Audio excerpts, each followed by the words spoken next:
as a walk-up song.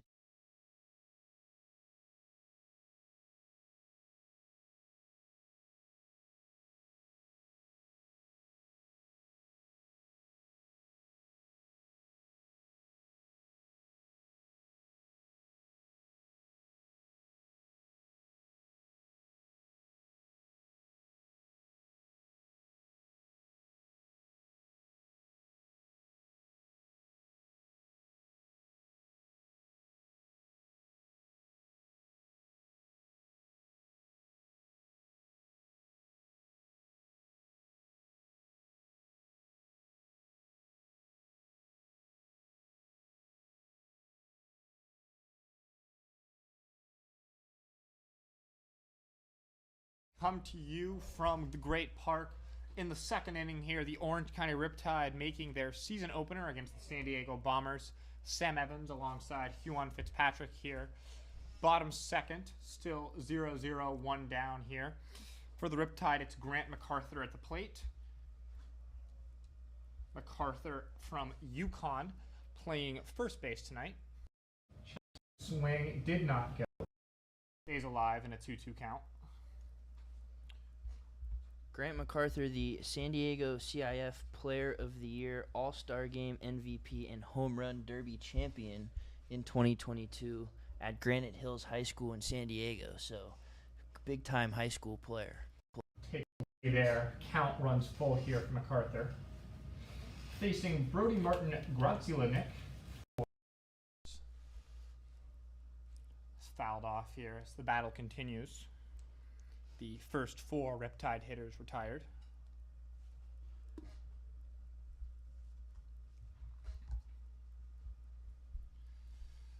MacArthur was on the Riptide in 2023 before playing for Rochester last summer. He strikes out on the fastball up here. Foul tip into the catcher's mitt. Second strikeout of the day for Martin.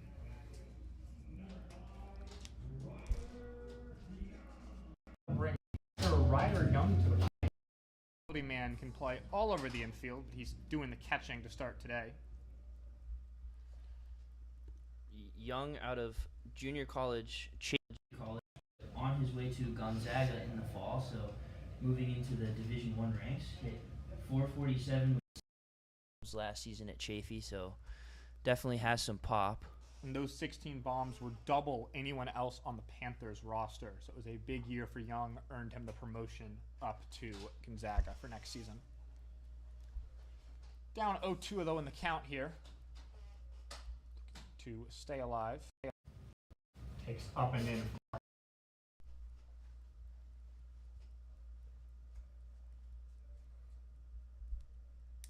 Small frame for a guy that hit 16 home runs, only 570 pounds. Some power in his small frame. Takes up here to even the count, 2-2. 515 on base percentage last season, so where there's a lot of on base as well. Check his swing, and the count runs full for the second straight batter for Martin. Martin is committed to Hawaii, though he was pitching for Torrey Pines High School last season with a 1.5 ERA. That ball is fouled off to the right side towards the parking lot. Yeah, and a note about Martin is in 70 innings at Torrey Pines, he had 9. So definitely power pitcher, able to get those pitches past. You'll see how that translates today. Another ball fouled off to the right side as the battle will continue. And only 15 walks in those 70 innings, so limits the free passage, which every baseball.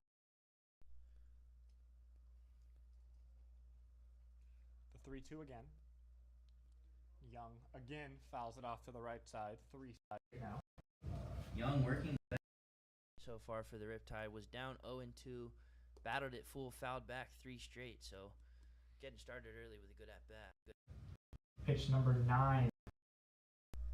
Taken for strike 3. Martin punches out back-to-back batters. We'll head to the third, tied at 0.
So we return here, top of the third, still tied at 0.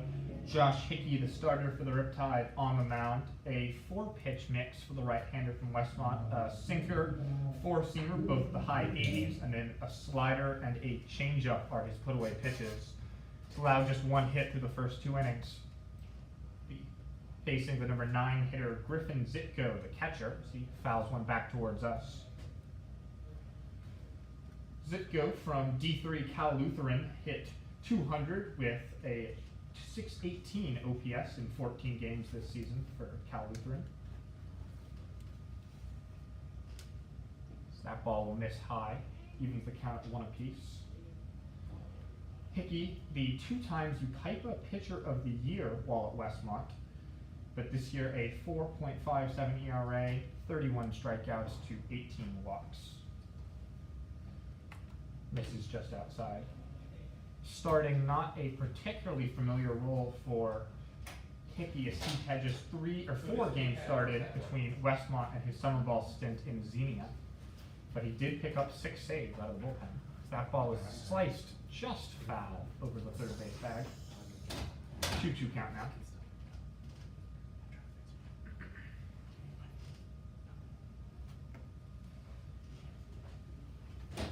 Zitko played soccer in high school, was a Gold Glover and a team captain for baseball. Well, he was in Encinitas down in San Diego. Made the all-academic team as well, so gets it done in the classroom. As he majors in business administration and Spanish, so working on a double major. Fouls off the 2-2 off to the right side, like we saw for much of last inning. Cars in the parking lot in serious danger.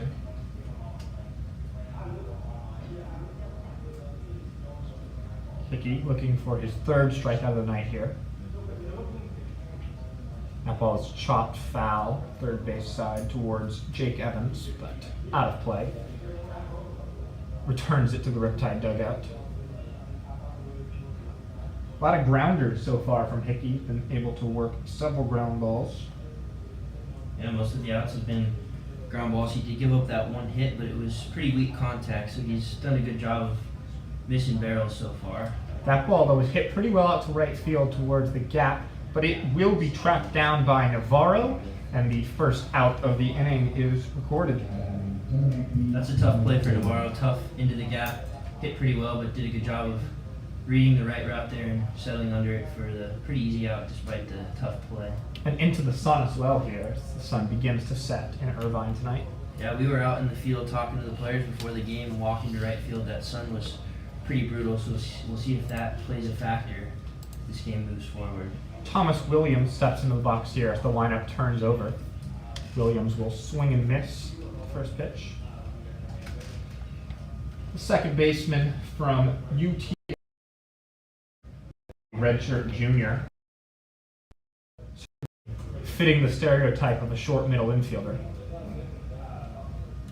Did have 9 home runs at UTRGV, so does have a little bit of pop in that small frame, but again, of an average guy. Transferred from Santa Ana College here, so he gets ready for the 1-1. Ground first base way and an easy retirement by MacArthur. 2 down now in the inning.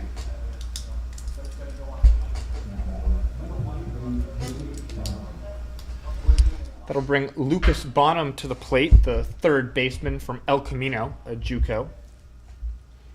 Though he had a great season for El Camino, a .377 batting average, 6 home runs, and nearly a 1 OPS. Stares at the off-speed down the middle.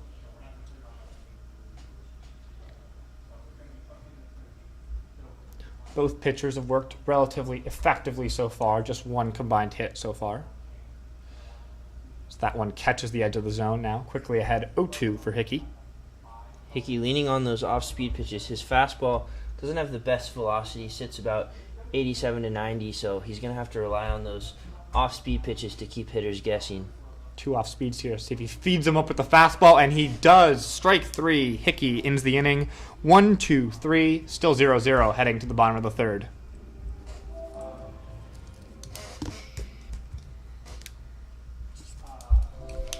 on cue. Thanks, Josh. Appreciate it.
Stepping into the batter's box here to begin the bottom of the third, Jake Evans from Long Beach State, the third baseman tonight. Evans at Long Beach State in 26 starts across 32 games. He only hit 194, so looking to improve on that, have a better summer here with the Riptide, and get some good momentum as he heads back to Long Beach State in the fall. Athletic family, several collegiate athletes within it. His brother played baseball at Golden West. His sister played soccer at Santa Ana. One count here for Evans. Swing and miss away. Martin has looked solid so far. Just struck out 3 and faced the minimum for the first 2 innings. Yeah, this is big for Martin. Obviously just finished his senior year in high school as he's heading to Hawaii in the fall, so never really faced college pitchers, so this will be good experience for him before he heads to Rich Hill's team. The 2-2 here to Evans. Taken 3, the 4th strikeout and 3rd in a row for Martin. I'm saying face college hitters, but looks pretty good. 4 strikeouts already, hasn't allowed much else besides that, so Martin cruising so far in his first taste of college baseball. Cam Burdick, the center fielder from Cal State Fullerton, comes into the batter's box here.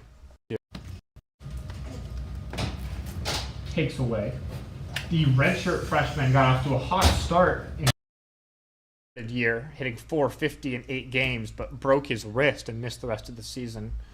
Hit just .256 this season. Grounds 1 to shortstop. Speedy is retired by a step. 2 down here. Breaks up a string. Outs, but still 8 up, 8 down for the Riptide so far as Justin Heffler, the number 9 man, steps into the batter's box.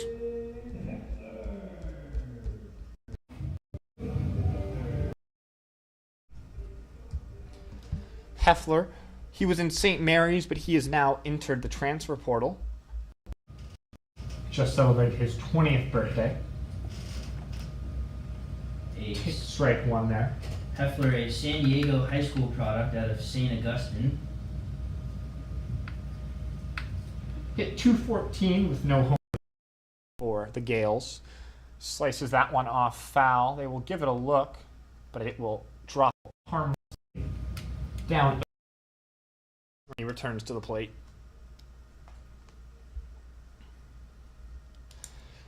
Heffler, like Jake Evans, is from an athletic family. He's the 4th college athlete in his family, so he can trump Evans by 1 there.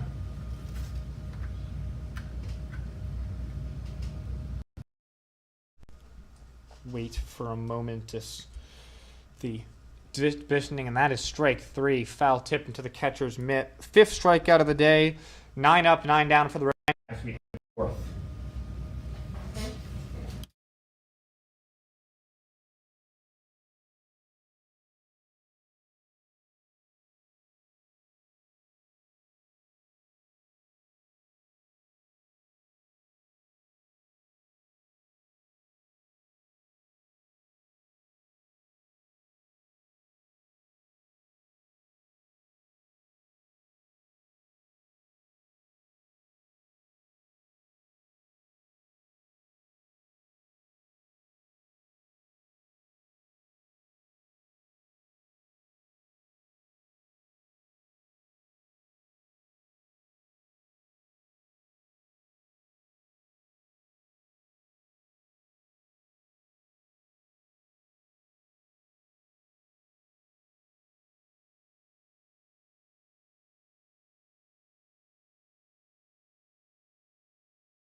Dylan Fishbow steps into the box here to begin the fourth.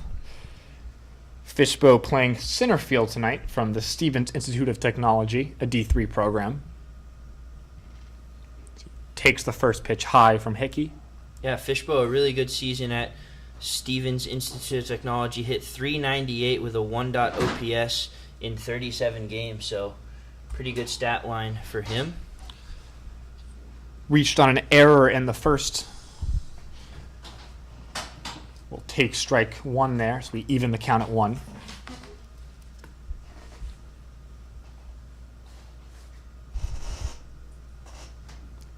Takes the off speed for strike 2. That one bent into the zone. You could see the slider working for Hickey. Yeah, his off speed has been good all day. Like I said earlier, fastball not the highest of velocity, so he's going to have to rely on that off speed, and he's done a really good job keeping the hitters off balance so far. That one will bounce in. Count evens at 2. Had the ability to waste a pitch, up 1-2 in the count. But Fishbow able to lay off.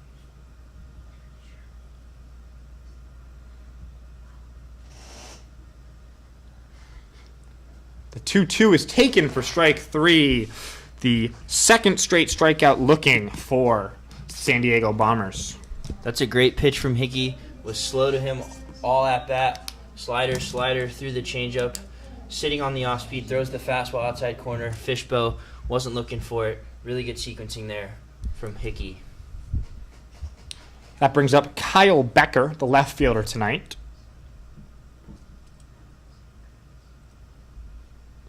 Becker takes that one up and away. What's that like for a pitcher when you just sort of aren't able to find the fastball and have to rely on your off-speed pitches, Yuan? I mean, you have to trust that they work. Obviously, you want the off-speed pitches to work, and if you know that the fastball's not working, then trust in that curveball every pitch that you're telling it where you want it to go, and it's going to go there. And if the hitters know that the off-speed's coming because the fastball's not working, you just want to make sure that it's able to be in a spot where even if they're expecting it, they might not get the best contact on it. So that one misses away now. 2-1 in the count. Becker from Del Norte High School, but he's now a Nevada Wolfpack. Becker in the lineup tonight, but his last year at Nevada was mostly a pitcher through 9 1/3 innings to a 10.61 ERA, so not the best year on the mound, but mostly focused on that pitching, so we'll see if that changes here over the summer with him getting more at-bats. He does reach here on a walk, so that one misses away. The first free pass tonight issued by either pitching staff. That'll bring up James Deerflinger. Deerflinger, a freshman from Saddleback College, did have a homer this season, hit .254 in 24 games. Home game for him, the Irvine native, went to Crean Lutheran High School. The pickoff move from Hickey is ultimately unsuccessful. Becker gets a little dirty as he hustles back to the bag.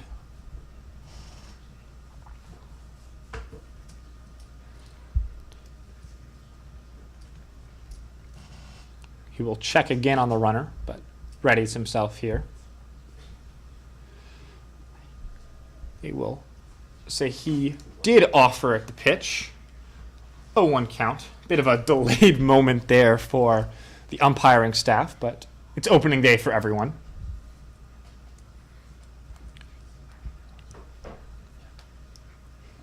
Derflinger ready now for the 0-1. He will swing at the off-speed and wave through it. The off-speed continues to be successful for Hickey. Yeah, he's been going to it all day, and they just haven't been able to do anything with it so far. Do you expect he'll go to it here again on the 0-2? 0-2, yeah, and I think he would go to it, and you can afford to miss, so he can throw it off the plate like he does there. That one will get away, though, and that will allow Becker to comfortably take an extra 90 feet. He'll take a wide turnaround second, but Young retrieves it in time to only limit the damage to 90 feet. That's what you want to do there. Hickey just didn't execute, obviously threw it too far off the plate for the wild pitch, but 0-2 count, you do have a pitch to mix with there, throw it off the plate, see if they'll chase, and then go back in the zone. But now he's got to work a little bit harder with that runner in scoring position, the first of the day for either team. That's true. Hickey still ahead 1-2 here to Derflinger. He will get... Ooh, that ball just made contact with the foul tip.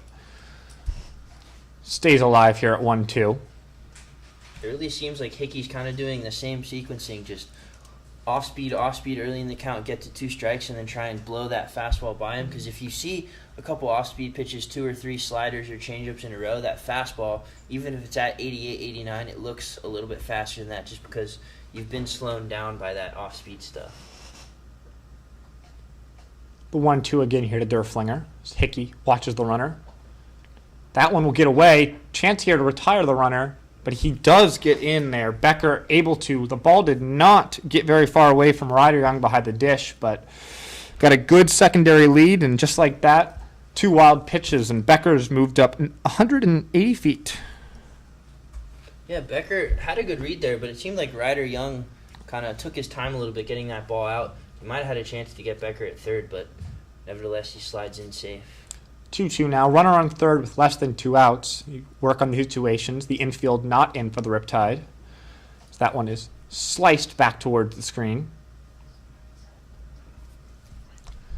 Derflinger from down 0-2 in the count has battled back as he'll get ready for his 7th pitch of the at-bat.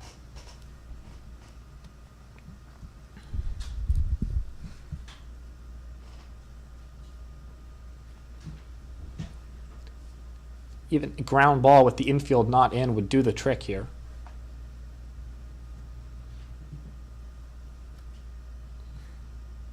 Derflinger does that, chops it up the middle.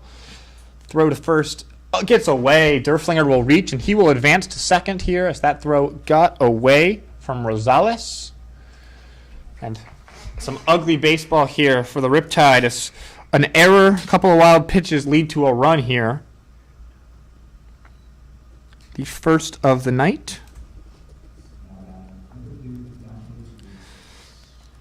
That's just an example of how poor control can get away from you. As a couple of errant plays from the Riptide and 2 errors already tonight for Orange County. So that'll bring head coach Brian Evans to the mound. This may be Hickey's night here. There is some action in the Riptide pen, so we'll see if Coach Evans makes a change or if he's just giving Hickey a pep talk. Hickey in his first game here as manager of the Riptide, the pitching coach for the last 2 seasons, so he's got plenty of expertise. And he will ultimately leave Hickey to it. There was some action in the Bombers bullpen, but that seems to have quieted down, so it looks like they're going to give Martin at least another inning. Hickey, of course, today has just allowed the one hit, the 1 run that would be unearned for the moment. That'll bring Dante Leach into the batter's box, the shortstop, grounded to first his first time up.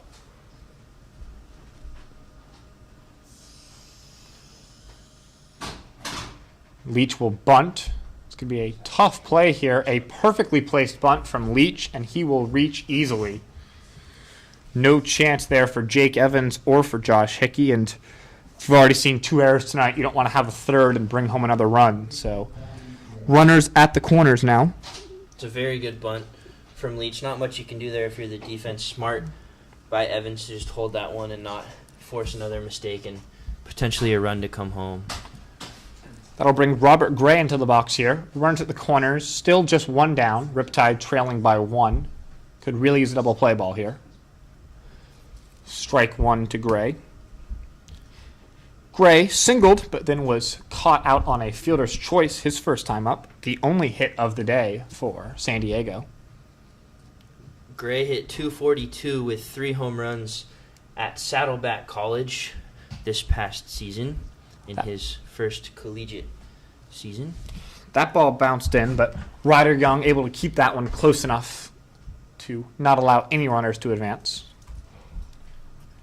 Gray, a very baseball-centric family. His dad played baseball at Delaware, and his mom played softball at Arizona, so baseball genes all around. Chops that one foul towards the Riptide bullpen. Down 1-2 in the count now. Still 1-0 lead here for San Diego. Josh Hickey in a bit of a jam for the first time tonight, though not much of his own making. Yet to have a ball get hit out of the infield, but that one will miss well up and in. Nice play by Young to save a run. Still a 2-2 count now. You can see Hickey was on, and then a couple wild pitches that air to score a run, and now he's kind of had to work harder than he should in this inning. It's kind of his stuff's starting to deteriorate a little bit, so we'll see how long of a leash he has here. So the runner goes here, strikeout, but the runner will advance as Leach steals second, but Gray is struck out for the second out of this inning and the third strikeout in a row in terms of the outs that have been recorded. It's the first stolen base of the day for either team as Leach will swipe his first bag of the season. Now, 2 runners in scoring position. Brian Evans will come to the mound here, and this one does look like it will be Hickey's night. If it is, it's 3 2/3 innings for Hickey. Just 2 hits, a bunt single, and a shot to left field. 1 walk, 5 strikeouts, and an earned run for the moment. We'll see how bad the damage ends up getting for the right-hander, who ends his day 3 2/3.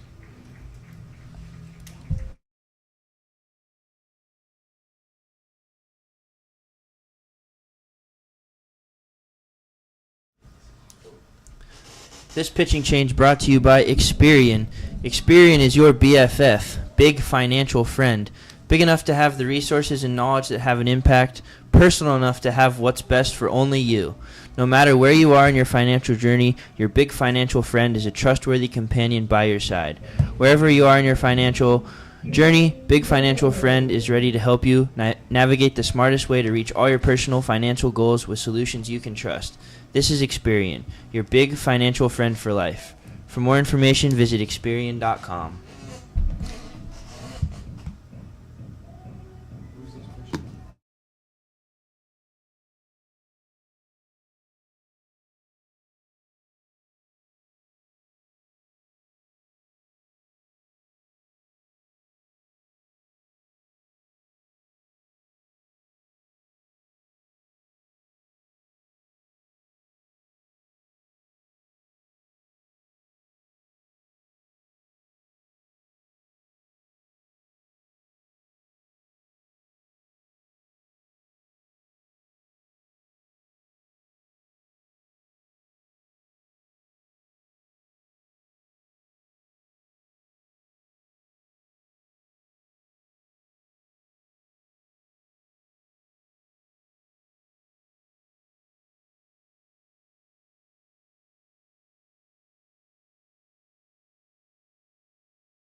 Now on the mound here for the Riptide, Dylan Nieto, the right-hander out of Saddleback, on a 10-day contract with the Riptide, looking to prove his worth. Comes into a jam here with 2 on, 2 out, 1 run already in, looking to limit the damage.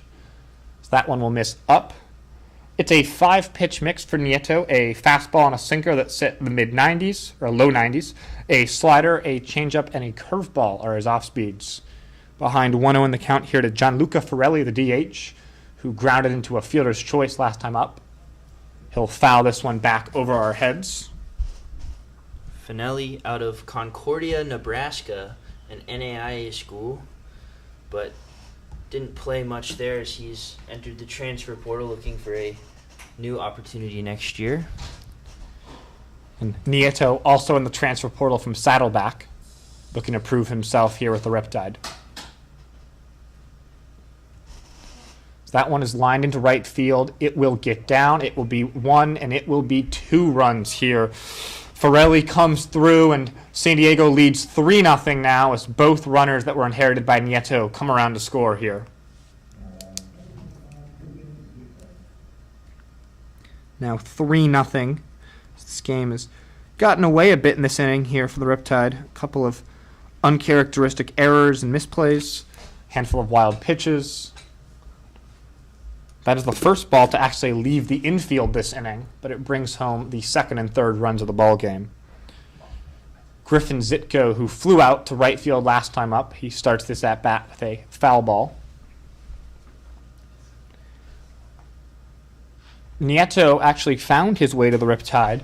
His dad coached with Coach Evans in high school, and next thing led to another. Nieto needed a place to stay. The Riptide needed a pitcher here for the next few days, and it was a match made in heaven. It's the fastball right by Zitko. Quickly ahead now, 0-2. That will end the day on Hickey. His final line, 3 2/3, 2 hits, 3 runs, one of which is earned, a walk, and 5 strikeouts. Nieto, like you said, on that 10-day contract, looking to prove himself, stay with the Riptide for the whole summer if he can perform. And Coach Evans throwing him in the fire right away. Tough situation to come into and see how he responds early on here. Finelli with a modest lead at first. 1-2 count here. The Riptide looked to end the inning. That one is down the middle, and that is strike 3. That'll end the damage, but 3 runs for the Bombers, and the Riptide trail 3-0 as we head to the bottom of the 4th.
We return here in the bottom of the 4th. The Riptide trailing 3-0. New pitcher for the Bombers, Tyler Pistaico, and it will be a welcome sight as Brody Martin had just retired all 9 hitters he'd faced through the first 3 innings and struck out 5 of them. Pistaico now on the mound as he will find the strike zone against Bradley Navarro, the leadoff hitter, taking his second at bat of the day. He grounded to second his first time up. Pistaico out of the University of San Francisco from Huntington Beach, California, had a 5.89 ERA in 18 1/3 innings for the Dons, so he'll look to have a bit of a better summer here for the Bombers. That one miss down for Presteico, and 1-1 count here to Navarro. Navarro is the only switch hitter on the Riptide roster, batting from the left side of the plate here against the right-hander.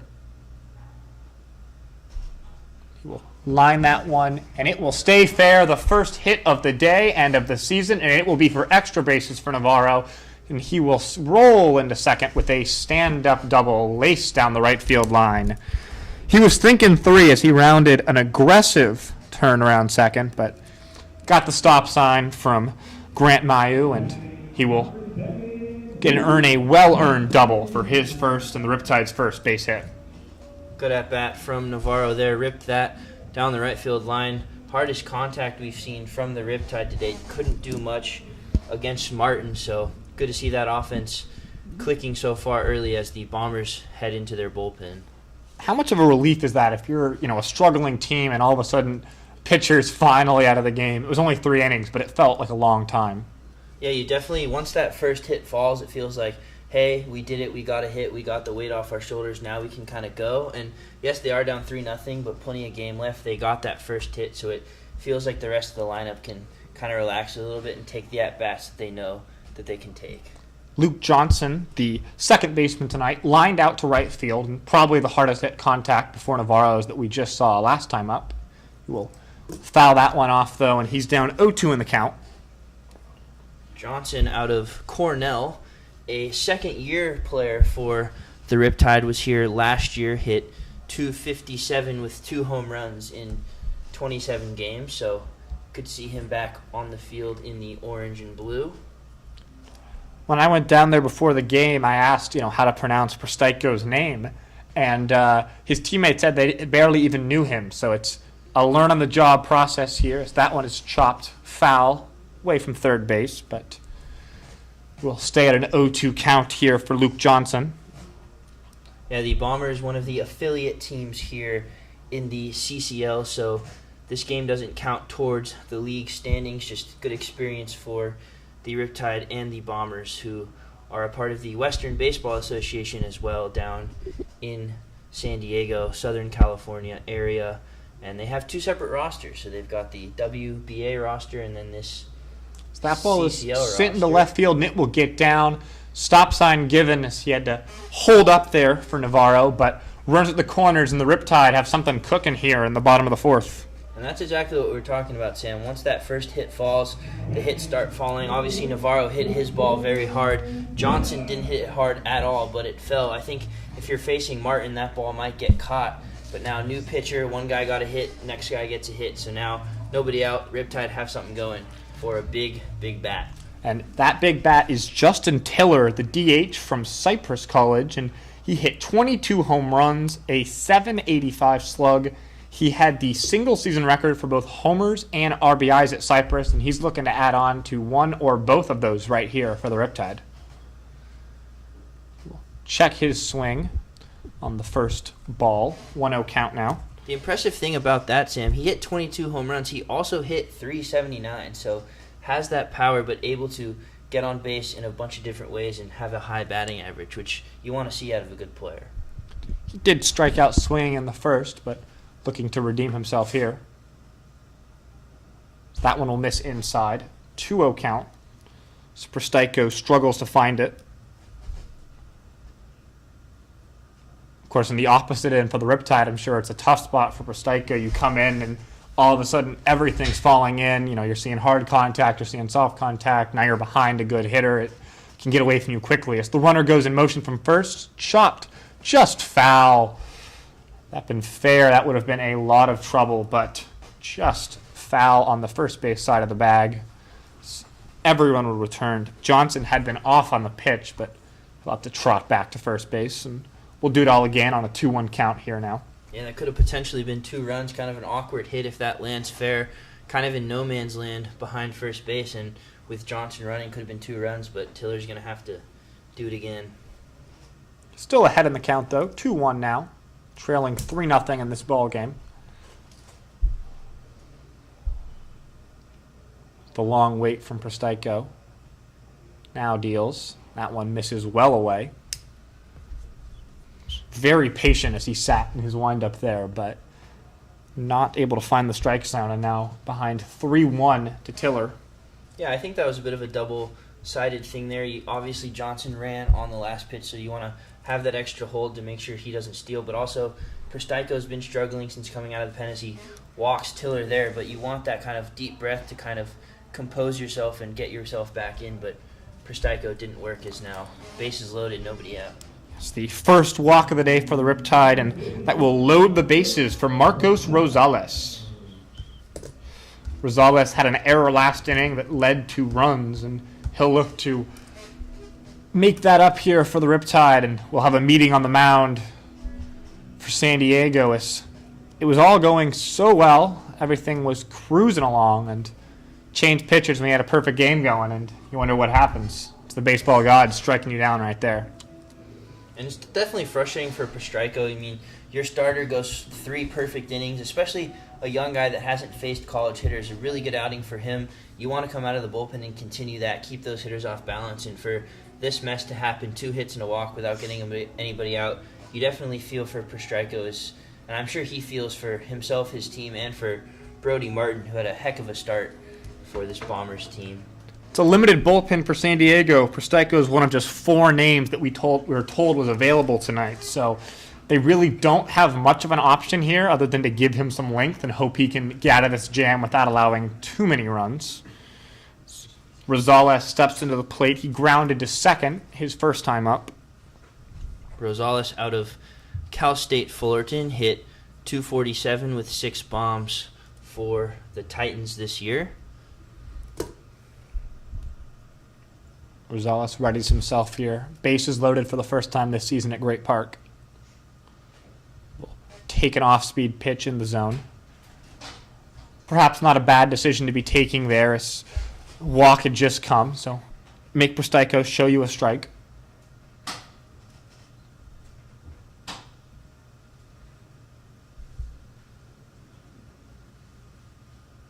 The pitch here now. Waved at by Rosales, and he's down 0-2. Sure, Rosales would like that one back. Bases loaded, nobody out. Not a pitch you want to swing at, so we'll see how he responds here, down 0-2 in a big spot here. First game of the year for the Riptide. 0-2 cannot really afford to strike out here. You have to put the ball in play, make something happen. We've seen today that errors are well a part of the play here. So Rosales looks to battle. He will take that one away. Nice block from Zitko to keep that ball in front of him. And you said put the ball in play. That is important. We saw how it paid off for the Bombers. That inning, they scored 3 runs. They only hit 1 ball out of the infield. They had a bunt single. They had some ground balls that turned into errors, some wild pitches. So putting the ball on the ground, definitely important. If you're the Riptide, down by 3, got to make something happen here. 1-2 here to Rosales, and he will chop that one just foul. Again, it's Navarro on first. He doubled and then was advanced to third on the single from Johnson, and then Tiller walked, which loaded the bases. The 1-2 here from Prestiko. The corner's in for San Diego, but the middle infield at double play depth, as they trade a double play for a run.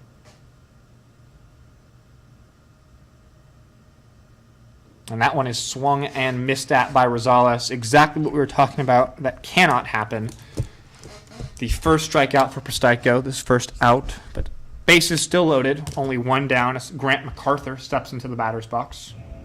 Yeah, if you're Rosales, you can't be happy with that at-bat. And if you're Coach Evans, you can't be happy with that at-bat either. As now MacArthur comes up, double play, ends the inning with no runs scored. So definitely not a great at-bat from Rosales. But we'll see if MacArthur can make something happen.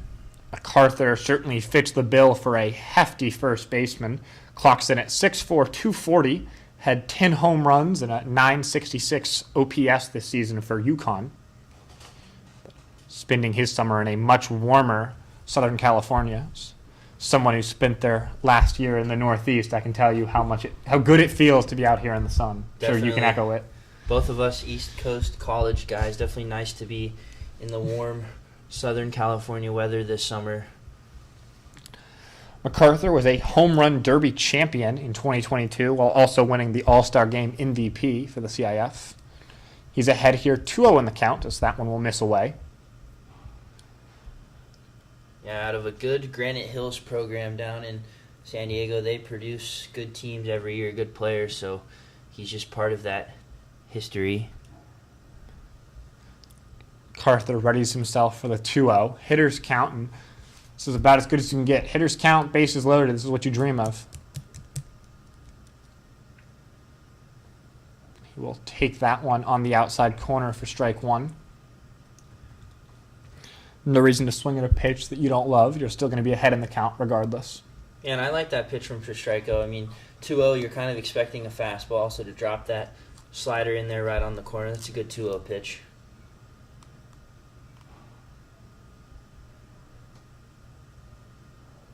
That one is carved off to the right side.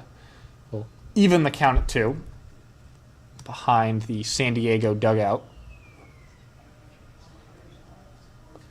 Luckily short of the parking lot. The 2-2 count will even it up here as MacArthur steps back into the batter's box, recollected himself.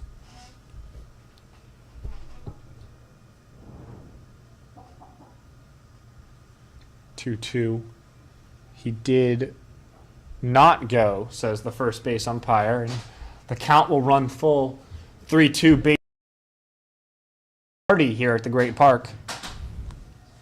Do you put the runners in motion here on a full count and try and stay out of that double play? With the bases loaded and 1 out, I wouldn't. If there was 2 outs, you definitely want them moving, but with 1 out, if he swings and misses, then easy play at the plate, so I would keep him stationary as they do, and it will work out as MacArthur takes ball 4, and the first run of the Riptide season comes home. Grant MacArthur with a bases-loaded walk. It is 3-1 now. Of course, the bases will remain loaded. And if you're Coach Evans, besides the result, you have to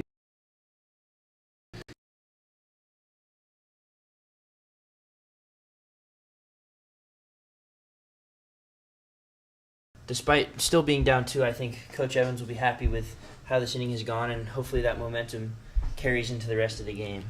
Ryder Young steps into the batter's box here. Young struck out last time, but he will take the fastball up here. The Riptide gave up 3 in the top of this inning, but have already gotten 1 back and look to claw back on 2 strikes. Got a lot of that pitch. Just like that, give up 3 in the top of the inning and get 3 right back. The Riptide have leveled this game. That's a great at-bat from Ryder Young. Saw those 2 sliders, the previous 2 pitches for the 2 strikes. Didn't like the strike 2 call, but recognized the slider. Strikeout threw it again, and he was all over it. Really good at-bat there, and we are tied. Brand new ball game. Great inning from the Riptide, and still plenty left to do. It'll bring Jake Evans to the plate, the third baseman from Long Beach State. As he looks to keep the damage going with 2 more minutes scoring position, and we'll have a meeting on the mound here for San Diego.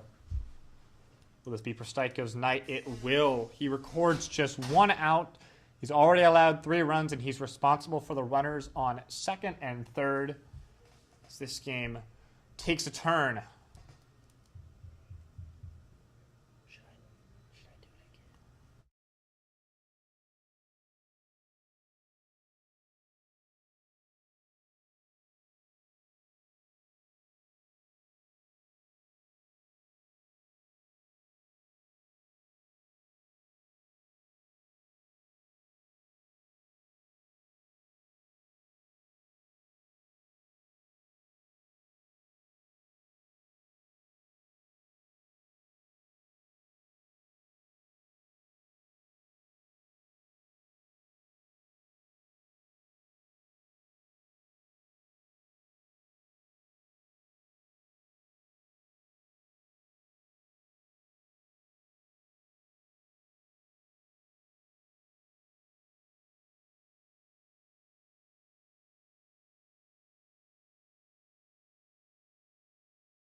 We return here in the bottom of the fourth. 3 runs already in. We are now tied at 3. The new pitcher for San Diego is Gavin Pacheco, as Jake Evans swings and misses at his first offering. Pacheco, a 6'2 sophomore out of San Francisco. Last season, he worked 7 1/3 for the Dons, struck out 5, walked 4, and had a 6.14 ERA. It's 5 earned runs in the 7.1 innings. Pacheco hoping to do better than his San Francisco teammate here, as Pacheco could not get out of the inning, only got 1 out, gave up 3 runs, and the 2 runners on are his responsibility. So Pacheco hoping to pick up his teammate here. A tough spot here for San Diego is they only have 2 remaining pitchers left in their bullpen here, so they need some length at Pacheco, and he'll get a swing and miss from Evans, who's down 1-2 now in the count. Runner on third, less than 2 outs. This is the critical make contact situation. Put the ball in play, a fly ball, a ground ball. Anything will do if you can bring a run home. Just the corner's in, but the middle infield still back. He will chop it right to the pitcher, and it will not get away far enough. Runner retired. They had Ryder Young at second, dancing to third, but not able to see him, and they'll just take the easy out as Evans is retired at first. Yeah, Pacheco could have potentially had him picked off there. Ryder Young dancing, getting a little happy off second base, but Pacheco taking the easy out. I think that's a smart play because you could freak out, throw it in the outfield, and then you've given up a run. So smart play from Pacheco there. Camden Burdick steps into the batter's box. He grounded to shortstop last time up. Burdick's got some superstitions. He doesn't eat 2 hours before the game, as he takes ball 1, and he likes to tape both his wrists.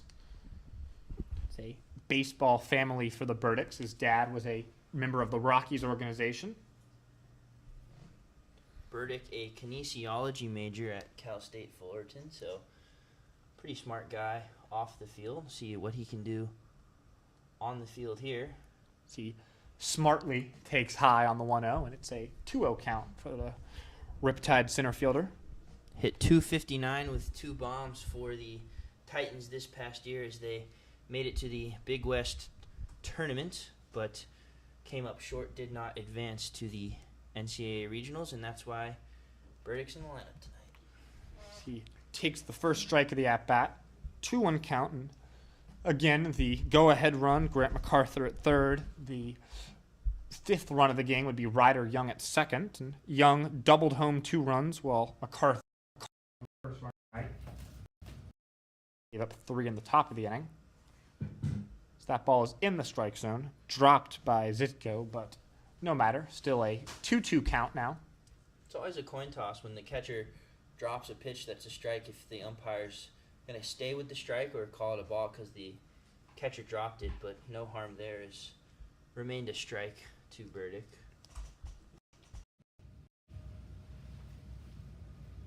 That ball misses way up and in to Burdick. 3-2 count now. No runner on first, though, so the runners will not be in motion.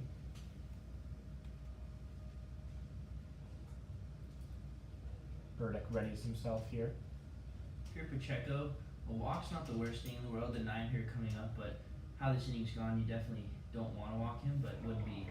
As he strikes out Burdick, he gets out of the jam, but the damage, it has been done. The Riptide respond, and we are tied at 3 as we head to the top of the 5th.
You're good. On the mound here for the Riptide is Jace Binky, the new pitcher. The right-hander will kick and deal, and he will catch the edge of the zone. Binky has a 4-pitch mix, a fastball that sits right about 90, and a slider, curveball, and a changeup. For the right-hander, who's in the transfer portal, most recently was at Grand Canyon University. He will miss well away. Binky also spent his first 2 years of college at Chandler Gilbert Community College and posted a 4.24 ERA across 2 seasons there. So he'll get the top of the order here for San Diego as Thomas Williams steps into the batter's box. Williams lined out on the first pitch of the ball game and then grounded out to first, so he's 0 for 2. Thomas Williams won the California Community College State Championship at Santa Ana College before transferring to Texas Rio Grande Valley, so has a history of winning.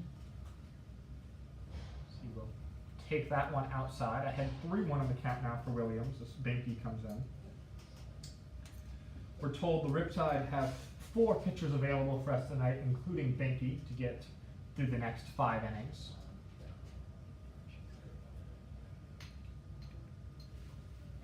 Binky will miss away, and Williams has a 5-pitch walk to begin the inning. Yeah, if you're Benke coming out of the pen, that's not what you want to do. Especially after your team just scored 3 runs to tie the game. You don't want to come out of the pen and get a 5-pitch walk. You want to kind of have a shutdown inning and keep that momentum rolling for the offense. But we'll see what he does here the rest of the inning. For the Riptide, last inning was ended by Dylan Nieto, who faced 2 batters, gave up that hit that scored a couple of runs that were unearned to Nieto, and he struck out a batter. Binky now misses in. 5 of his first 6 pitches have not found the strike zone, including the last 5 in a row. Lucas Bonham into the batter's box. He's 0 for 2 with a strikeout and a ground out to third. So the runner is off from first. Throw down is not in time, and Williams will steal second. Second stolen base of the day for the Bombers. If I'm Bonham right now, 6 straight balls from... That was a strike, so he was able to find the strike zone on that last one. Never mind. I was going to say Bonham should take till he gets a strike, but he got that strike, so now he can be aggressive, swing away. That one is swung out wildly. 1-2 count now as Binky looks to battle back.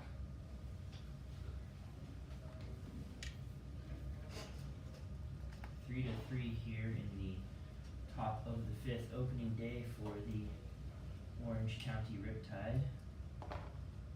The infield in the shade, the outfield in the sun here as the sun is beginning to set in Irvine. So that one is swung and missed at. First strikeout for Binky. It's a really good pitch there from Benke. Struggled a bit with Williams and struggled early in the at-bat with Bonham there. Threw a ball after 4 straight to Williams, but able to battle back there. Really good changeup on that last pitch to put him away. So hopefully that leads into 2 quick outs here for the Riptide. We'll face the number 3 hitter, Dylan Fishbow, the center fielder tonight. He struck out looking last time up and reached on an error in his first AB. So he will take that one that skips in low. Fishbow won the Seal of Biliteracy at La Costa Canyon High School down in San Diego, so might have to figure out what second language that is, but pretty impressive out of him. That one will miss inside. Do you speak any other languages, or? I'm in the process of learning Spanish, but languages are tough to learn, but I understand a bit more than I can speak, but we're in that process. So nosotros podemos hacer el broadcast en español. 2-0 here now. So apologize for the listeners. That one is swung and missed. 2-1 now to Fishbow. Nearly batted 400 last season at Stevens Institute of Technology for the junior.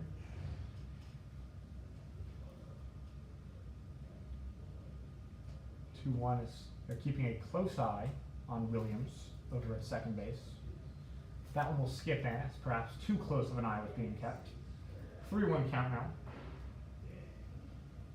With first base open, do you almost say, we're not going to give you a pitch to hit here, and if you take it, then we'll play back in order? Or I mean, you do have the four hitter up in Kyle Becker on deck, so you do want to be careful. But if you walk him as it moves full now, it's not the end of the world because it does set up that double play. But you never want to walk anyone. But again, it's not the end of the world. But four hitter on deck, Kyle Becker. It is a lefty too, so you get that opposite handed matchup. So I'd come into him, but if you walk him, you can't be too upset. 3-2 now, coming to Fishbow as the count runs full.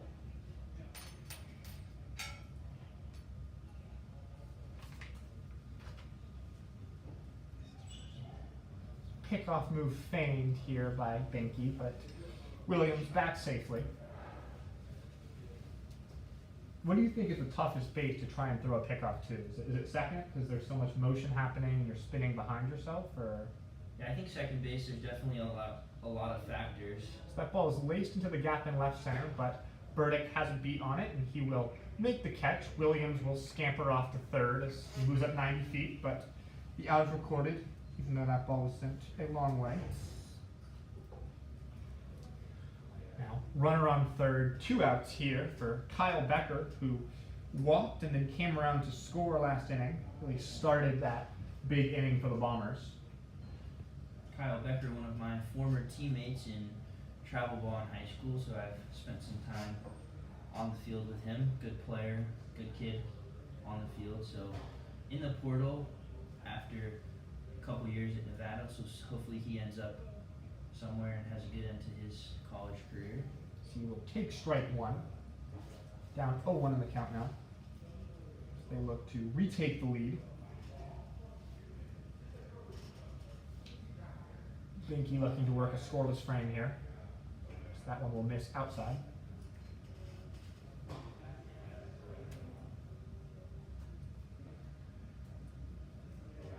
Binky did not appear for Grand Canyon during his stint there last season, but will look to find somewhere he can find some playing time in the transfer portal. That one will miss just away. 2-1 count now. Becker worked a walk in his last at-bat, came around to score after a series of wild pitches by Nathan Hickey, Josh Hickey, the starter for the Riptide. The 2-1 is swung on and chopped foul towards the Bombers' dugout. So 2 strikes now to Becker.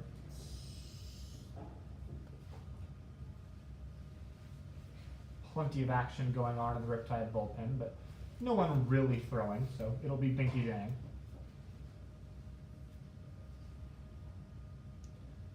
Binky readies himself here. He will deal.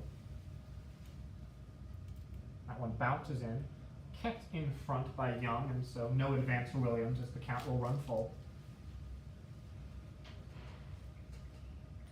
Again, Williams walked to lead off the inning and then stole second before advancing to third on that fly ball by Fishbow.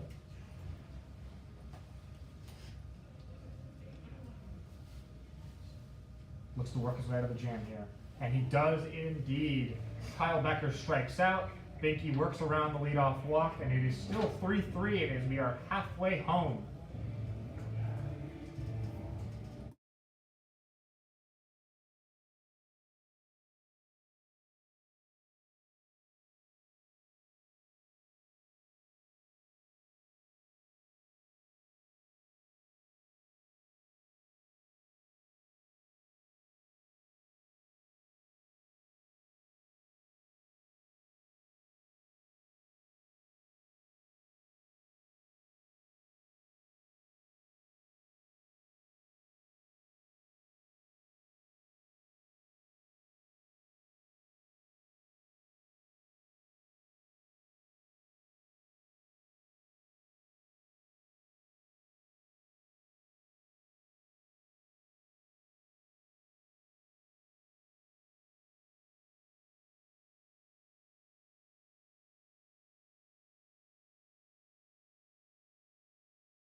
Still 3-3 as we head to the bottom of the fifth.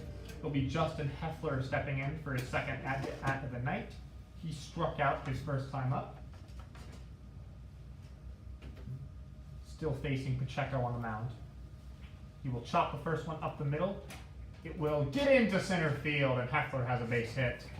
Place that perfectly between the two middle infielders of Leach and Williams, and the Riptide have a leadoff single.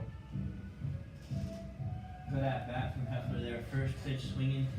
You had a really good inning last inning, 3 runs to tie the score, and shutdown inning by the pitcher last inning, so you want to keep that momentum going. Good start for Heffler there. We'll bring Bradley Navarro to the plate. He doubled to lead off last inning, came around to score, and really was the fire starter as the Riptide rallied to tie this game back up. We'll swing at the first pitch and foul tip it into the catcher's mitt. Down 0-1.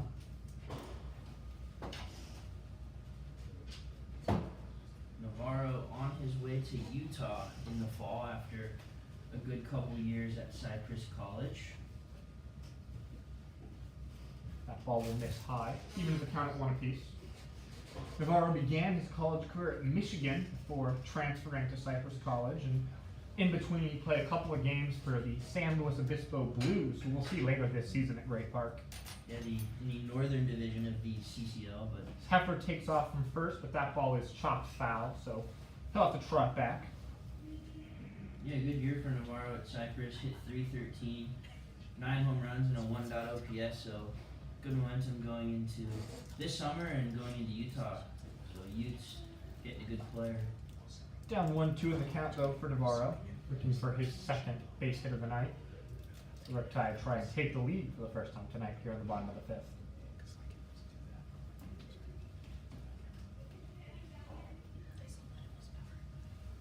One will miss well away. Uncompetitive 2-strike pitch here from Pacheco, and the count evens at 2. Heffler still on first, and as we saw earlier this at-bat, a threat to steal.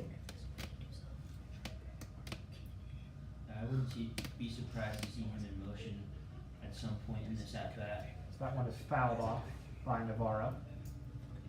How tough is that as a pitcher, right-hander, to try and keep an eye on the pitcher or the batter at first base, the runner, and trying to steal? It's definitely a little bit challenging. I mean, you kind of check at them as you're coming set, because you can kind of move that head when you're set, but you can't really fully look at them. So it's more about holding your set and switching up your counting. Heffler does run here. That ball missed high, and the throw hit off Pacheco. Heffler in safely for a stolen base of the night for the Riptide. Throw there from Zitko nearly got Pacheco on the way back, but also nearly in time to gun Heffler down. So that was a good throw, but moves up to 90 feet. 3-2 count as that ball missed high to Navarro. I like that from Coach Evans. We haven't seen much of the base running for the Riptide today, but you get that leadoff hit, move that guy into scoring position with nobody out. I like that aggressive base running. Of course, that ball taken low, and Navarro walks, his second time reaching base today, and the Riptide have their first 2 men on base here in the inning.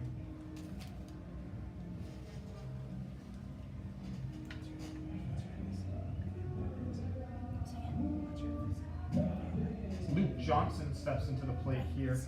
Johnson singled and later came around to score last inning.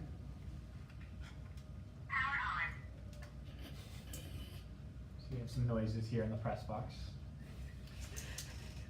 Johnson with 2 men on here, chance to drive home some runs and break open this ball game.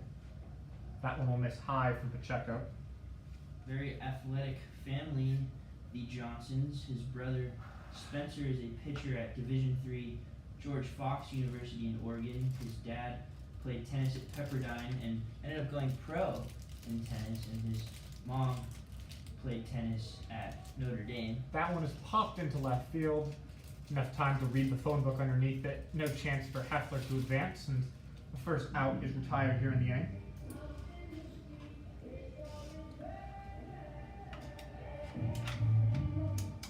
Justin Tiller walks into the batter's box here. He walked and scored last inning. Tiller said he hit a 430-foot home run among his 22 homers, which would comfortably clear even the center field wall here at Great Park, which is 400 feet. So we pause briefly as the bat boy comes to retrieve the bat of Johnson. Bat boys today, Grant and Braxton, so shout out to them doing good work here on opening day at Great Park.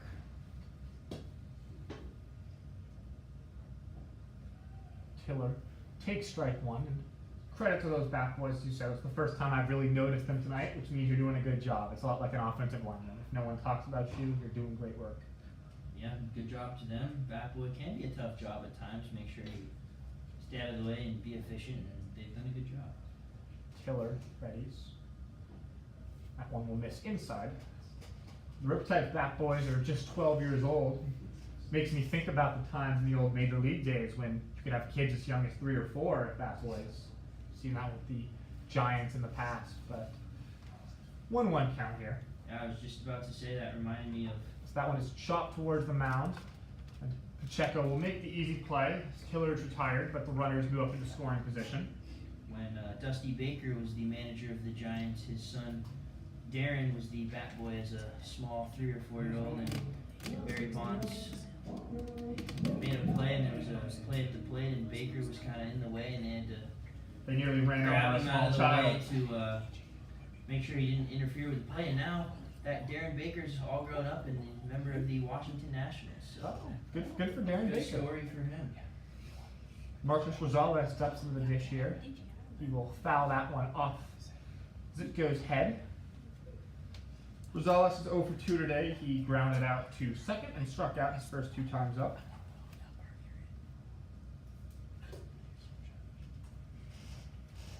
One of just 3 Riptide hitters who are yet to reach base today. Rosales out of South Hills High School in West Covina, so pretty local here. So that one misses away. The Riptide again had their first 2-man reach. Heffler singled up the middle, then Navarro walked, but Johnson and Tiller have just moved those 2 up 90 feet, but 2 outs now. It's Rosales, the cleanup hitter, is in the box. He will not offer at the pitch as the first base umpire. So 2-1 counts for Rosales. Rosales has great taste. He loves steak and mac and cheese, which is a staple of my dorm room cooking. Well, not the steak, but the mac and cheese. Rosales ahead in the count 2-1. He will wave at the off speed. Nice change up there from Pacheco. Definitely fooled Rosales, who now has to battle with 2 strikes on him.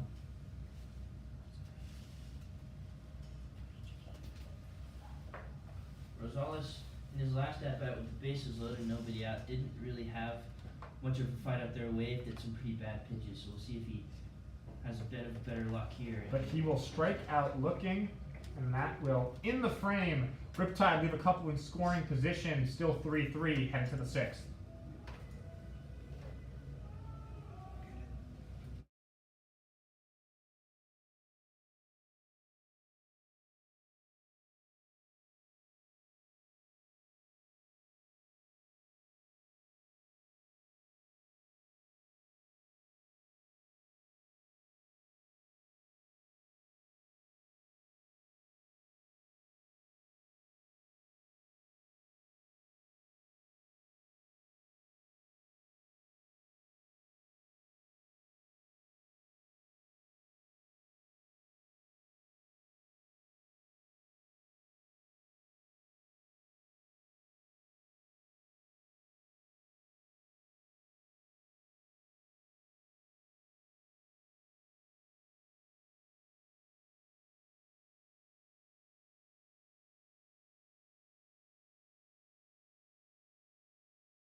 Go.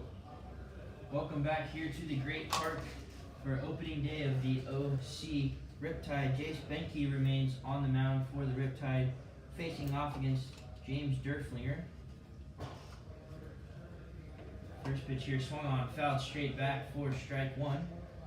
Derflinger reached on an error in his last at-bat, came around to score in that big 3-run inning the Bombers had earlier in the game before the Riptide responded with 3 of their own. Benke comes set now, the 0-1 pitch. Slider in there, strike 2. Trouble in his last inning, gave up a leadoff base runner. He ended up not coming around to score, but had to deal with some traffic, so we'll see if he has a bit of a cleaner inning here. 0-2 pitch swung on, strike 3. Makes quick work of James Derflinger for out number 1 here in the top of the 6th.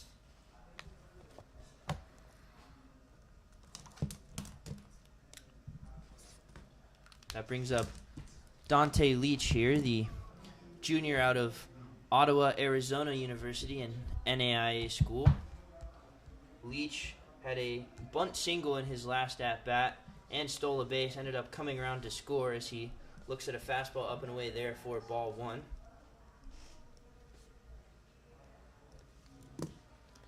Leach from the left side against the righty Benke.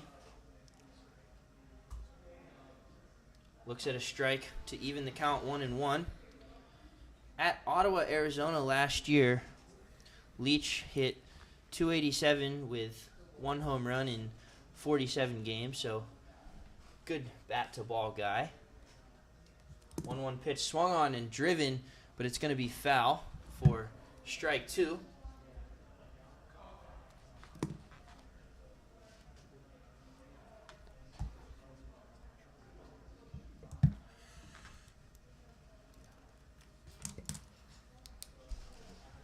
Benke comes set. 1-2 pitch to Leach on the way outside, even the count. 2 balls and 2 strikes. Robert Gray, the on-deck hitter for the San Diego Bombers.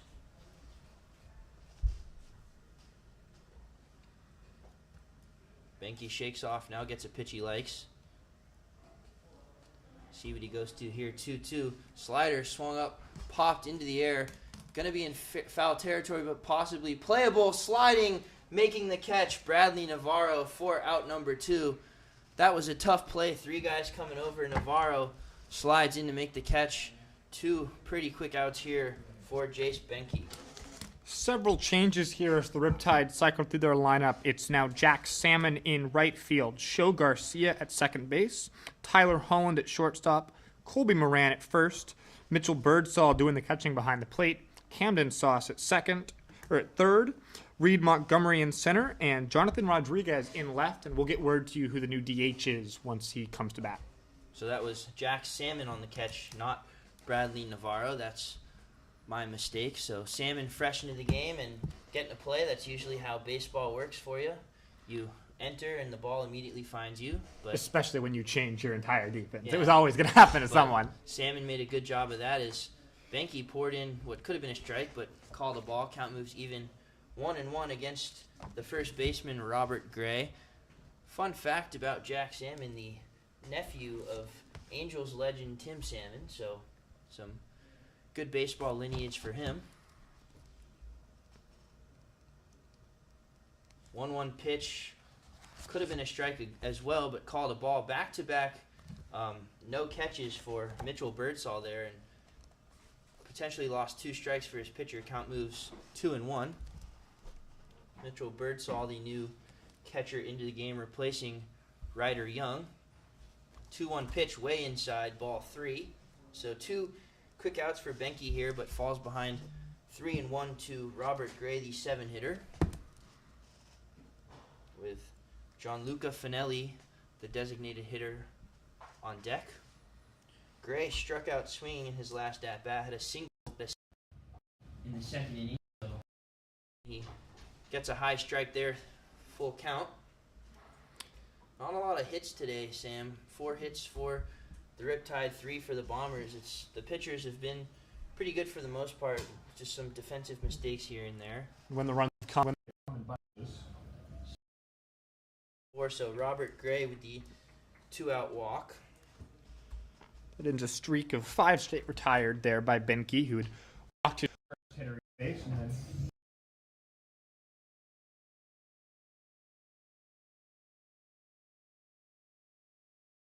Single in his last at bat, but did not end up advancing from that. Sophomore out of Nebraska. First pitch from Benke, way upstairs, ball 1.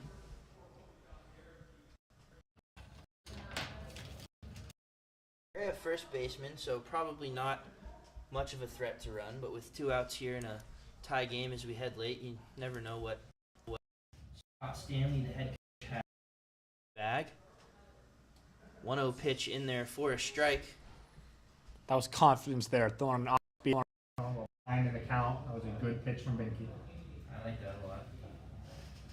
Finelli was twice a Silver Slugger in high school, and as well as a first-team All-Conference and a member of the captaincy as a senior. 1-1 pitch right down the middle for strike 2. So back-to-back soft pitches and then pours in the fastball, does Jace Benke. Most recently at Grand Canyon University in Arizona, but looking to find a new home as he is in the transfer portal. That slider fouled back. Count remains 1-2. Gianluca Finelli also looking for a new home as he is in the transfer portal as well after not seeing much time at Concordia, Nebraska. And I'd like to get out of Nebraska as soon as possible if I was there, so you cannot blame Finelli. He did single his last time up to right field. Drove in 2 runs in the process. 1-2 pitch, swung on, driven to left field, going back on it. That ball's not going to get caught. It's the 2-run home run, and the Bombers retake the lead on the big swing from Gianluca Finelli. And that is just exactly what you don't want to see. 2 outs, you give up a 2-out walk, and it comes back to bite you immediately. Finelli had already driven in 2 runs earlier. He now has 4 RBIs today. A big day for the DH. Yeah, big swing there. Ahead in the count was Benke 1-2 and just didn't hit a spot there, and Finelli took advantage of it, sending it over, and now Riptide some work to do back in a deficit, but they came back last time, so we'll see what they can do here as first pitch slider in there for a strike to the 9-hitter and catcher Griffin Zitko. Zitko's 0 for 2 today and struck out looking last time up. The only strikeout for Dylan Nieto. This one's popped up in the infield. Shortstop settles under it, makes the catch for out number 3, but not before the Bombers go out in front on the Gianluca Finelli home run.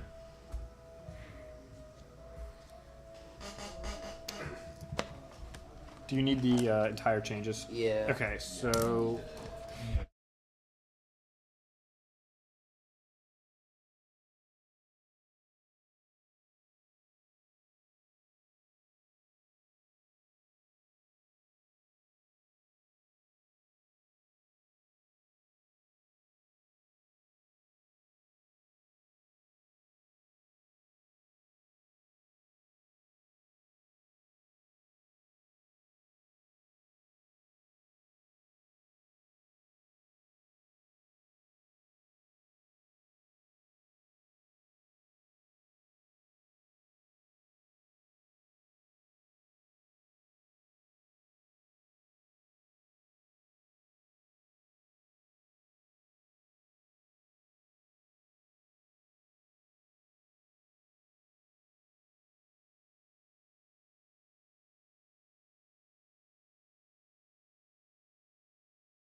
Welcome back here to the Great Park as we head to the bottom of the 6th.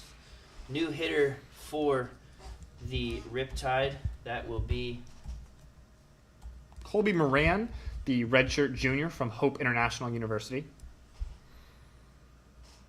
So he fouls one away to make the count 1-1. Hope International in the NAIA National Championship in the 2024 season ended up losing, but made it there. So Colby Moran, a history of some success in college. And Moran was a big part of that. 10 homers, 400 batting average. So he fouls that one off. Over a 500 on base percentage and over a 700 slug. A big bat for Hope International.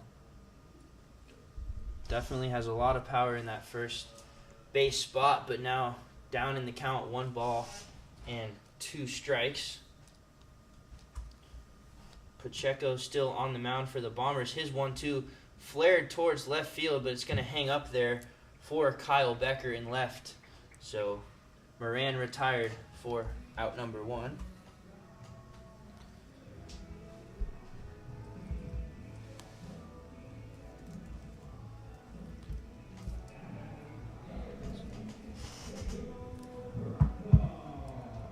Now up to the plate, another new player into the game, Mitchell Birdsall, who's taking the catching duties the rest of the way, a sophomore out of San Jacinto College.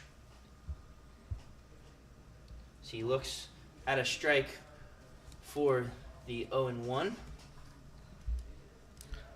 Birdsall began his college career at Kansas, but got just 1 at-bat in his freshman year and decided to move to San Jacinto. He takes the ball in the dirt, move the count 1-1. His father, Ken, played baseball at Long Beach State, so a history of some Division I baseball players in the family. Pacheco's windup, the 1-1 pitch taken for strike 2, so Pacheco getting ahead of the first 2 batters here that he faces in the bottom of the 6th. Birdsall's really only had 1 at-bat in his college career, but he had a lot of success in summer ball for the Derby Twins. As he waves and fouls that one off, so stays alive.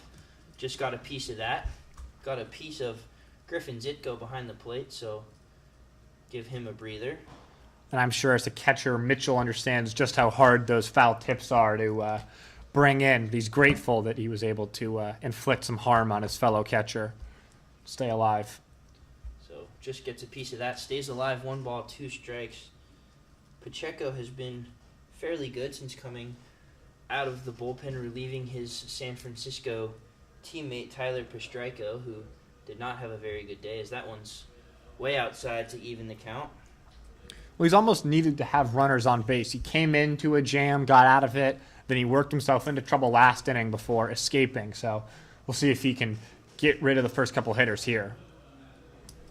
2-2 pitch is grounded up the middle off the glove, and it sneaks into the outfield. So first at-bat of the summer for Mitchell Birdsall results in a base knock, and Riptide have something going here with 1 out.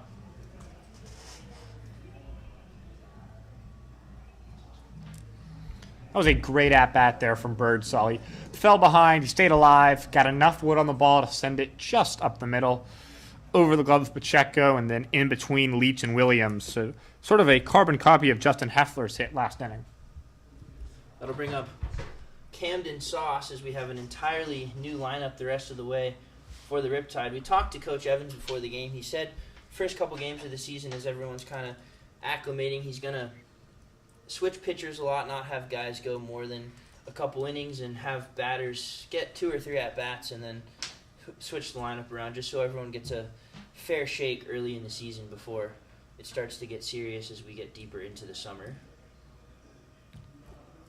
First pitch to Camden Sauce, taken upstairs for a ball 2, 2-0.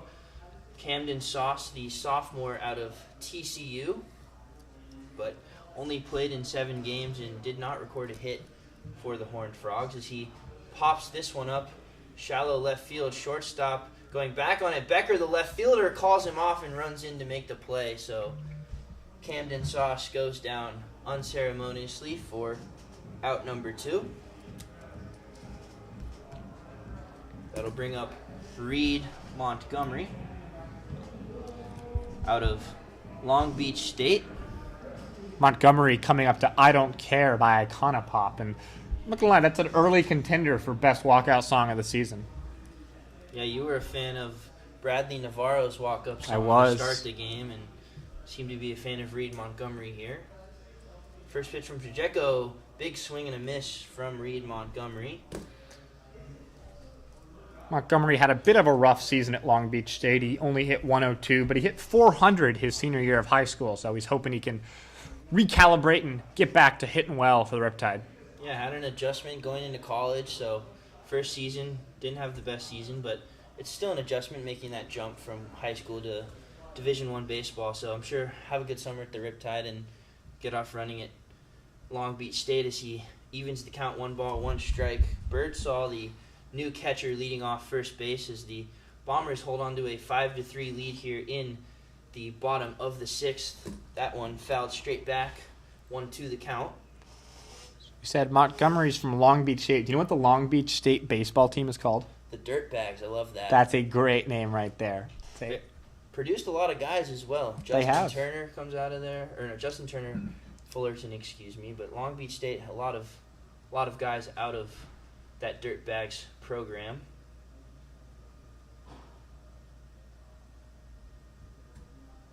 Long hold from Pacheco. Finally delivers way outside. That's a wild pitch, and Birdsall is going to basically walk into second base. So the Riptide get another runner in scoring position. We'll see if they can take advantage.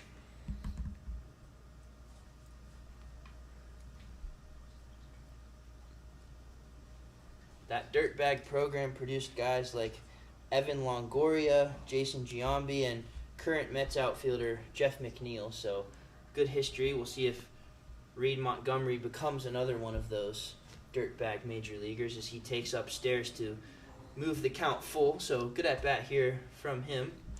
A couple of pretty uncompetitive pitches from Pacheco. I wonder if he's beginning to tire here as he comes to what is probably the end of his rope.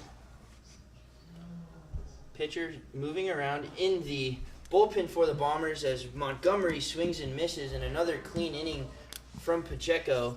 5-3 as we head to the last third of this game.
Top of the 7th action here. Riptide trailing 5-3 to the San Diego Bombers. Swinging a bit miss from Thomas Williams there. Jace Benke still on the mound for the Riptide. Gave up that 2-run home run in the last inning, and that's where the score leaves us. See if he can have a cleaner inning and give some momentum to his offense. That one's in the dirt, ball one. Riley Hunsucker's up in the bullpen for the Riptide, the left-hander. So a couple of lefties later up in this lineup if they need to go lefty-lefty later this inning. Williams walked in his last at-bat, made it to third base, but did not score. And then a ground out to first and a line out to third base on the first pitch of the game. That makes up his day. 2-1 pitch to Williams on the way. Swung on and driven into right field. That one's going to fall. One hop to the fence. Salmon collects it, and Williams is going to jog into second base with the stand-up double. So back-to-back stressful innings for Benke here. We'll see how long he lasts with the lefty warming up for the Riptide, but Williams leads off with a double. We saw last inning when Williams walked to lead off, or in the fifth inning when Williams walked to lead off the frame and then stole second, how dangerous his speed is. So you really never want to have a leadoff double, but especially to a speedy guy like Williams, you have to keep him off the base paths. That'll bring up Lucas Bonham, the sophomore from El Camino College. As now Birdsall will come talk to his pitcher, just calm him down a little bit. How much of a challenge is it? Binky obviously started the game with Young behind the plate. Now Birdsall. Is that difficult for a pitcher when your catcher changes mid-game? Or I don't think it makes much of a difference. I mean, most catchers are pretty similar. It might differ a little bit in pitch calling. I don't know if Evans is calling the pitches or if it's the catchers calling the pitches, but it shouldn't make too much of a difference. It's pretty much the same target, so I've never really had problems with going to different catchers during the game. As first pitch to Bonham is a ball outside. Looks to second. Now the pitch swung on and missed to even the count. Bonham's already struck out twice today, including once by Benke in the only time the two faced off. Benke comes set. One look to second. Delivers the 1-1 pitch upstairs for ball two. We've seen a flurry of changes from the Riptide. They've changed their entire team, and the Bombers continuing to throw the same lineup out there. So I wonder if they'll make some late changes, if they're just going to stick with this lineup. This one's driven into left field. That's going to get down and score a run. This one's going to roll just in front of the warning track. Bonham on his way to second. He'll stand up easily. Williams comes in to score, and the Bombers extend their lead 6-3. So Benke back-to-back, not great innings after a strong start out of the bullpen. Still nobody out here. Dylan Fishbow to the plate.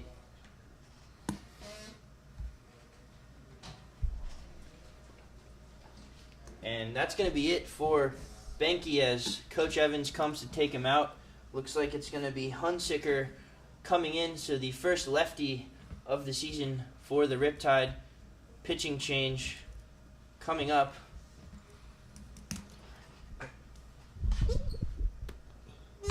We'll keep it right here, though, as we'd like to thank the Experian for bringing us this pitching change. Experian is your BFF, your big financial friend. Big enough to have the resources and knowledge that have an impact. Personal enough to help with what's best for only you. No matter where you are in your financial journey, your big financial friend is a trustworthy companion by your side. Wherever you are in your financial journey, your big financial friend is ready to help you navigate the smartest way to reach all your personal financial goals with solutions you can trust. This is Experian, your big financial friend for life. For more information, visit Experian.com.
Riley Hunsicker to the mound now for the Riptide. First pitch, a ball to Dylan Fishbow. Hunsicker looks at second, comes set, delivers the 1-0 pitch, swung on and missed for strike one. Riley Hunsicker, a sophomore out of Cal Baptist, an outfielder, but does have some experience on the mound through 7 innings for Cal Baptist last season and pitched to a sub-3 ERA, so pretty good guy out there for the Riptide. This one's fouled away for strike two. It's a 3-pitch mix for Hunsaker, a fastball between 89 to 91, his sliders, his put-away pitch in the high 70s, and then he has a splitter that he uses rarely, but is there for hitters to keep in the back of their mind. Fishbow flew out to center field his last at-bat. 1-2 pitch just outside, ball 2. Also has a strikeout looking and reached on an error in his first at-bat, so looking to get his first hit today. Could potentially drive in a run as well, as Lucas Bonham leads off second base, nobody out. This one swung fouled straight back. Bombers lead 6-3 here in the top of the 7th inning. First game for the Riptide. Sam, as we get in not a lot of at-bats left for the Riptide, how can they respond? Considering if this inning does end up staying where it is, how can they respond? Yeah, I mean, I think it's just about stringing at-bats together. We saw that in the 4th when they scored their 3 runs, that they put some at-bats together, a single here, a walk here. We had some aggressive base running, and I think that's what the Riptide need to do, and they haven't been able to do that. And I think Pacheco is likely done for the Bombers as the bullpen continues to warm. And Hunsicker loses in there to put him on with the walk, so now Bombers 3 straight base runners, first and second, nobody out to bring up the 4-hitter, Kyle Becker. Obviously, that walk is not the end of the world. You put the double play back in order for Hunsucker, and we'll see if he can coax something on the ground and turn 2. Double play definitely needed here if you're the Riptide. Looks to second, way outside for ball 1 on the first pitch to Becker, who struck out in his last at-bat, but does have a run scored today after a walk and a couple wild pitches from Josh Hickey, the starter. So Becker has found his way on base once despite striking out 2 times. Ahead here, 1 ball and no strikes. Hunsucker delivers the 1-0 pitch in there, strike 1.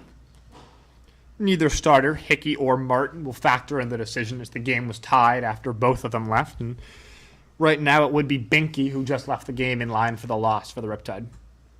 This one way inside, almost catches Becker, but he spins out of the way. Count moves 2 balls, 1 strike. Bonham leads off second. Fishbow leads off first.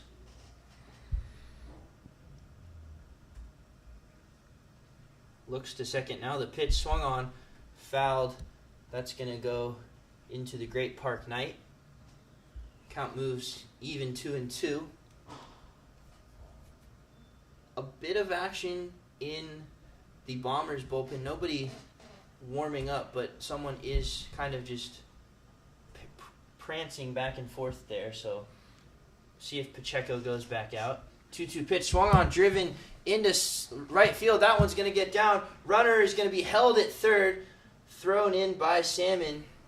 So bases will stay loaded with nobody out on the base hit by Kyle Becker, and Hunsacker's got some work to do.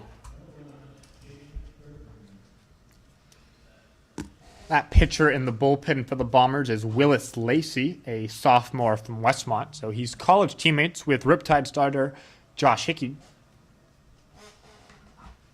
If you're the Riptide, do you take a double play for a run here, or do you try and cut that guy down at the plate?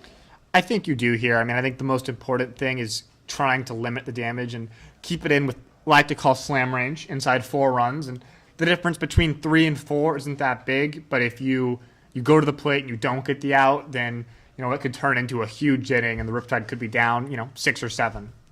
1-0 pitch swung on and missed by James Derflinger. Count moves even. 1 ball, 1 strike. Becker at first, Fishbow at second, Bonham at third, nobody out. Bombers lead 6-3. 1-1 pitch in there for strike 2. So Riptide have the first baseman in, but the rest of the infield in their standard alignment. So it looks like they're going for that double play as this one taken inside ball 2. Derflinger's got some swing and miss in him. He's struck out twice already tonight, and that would be a much appreciated strikeout here.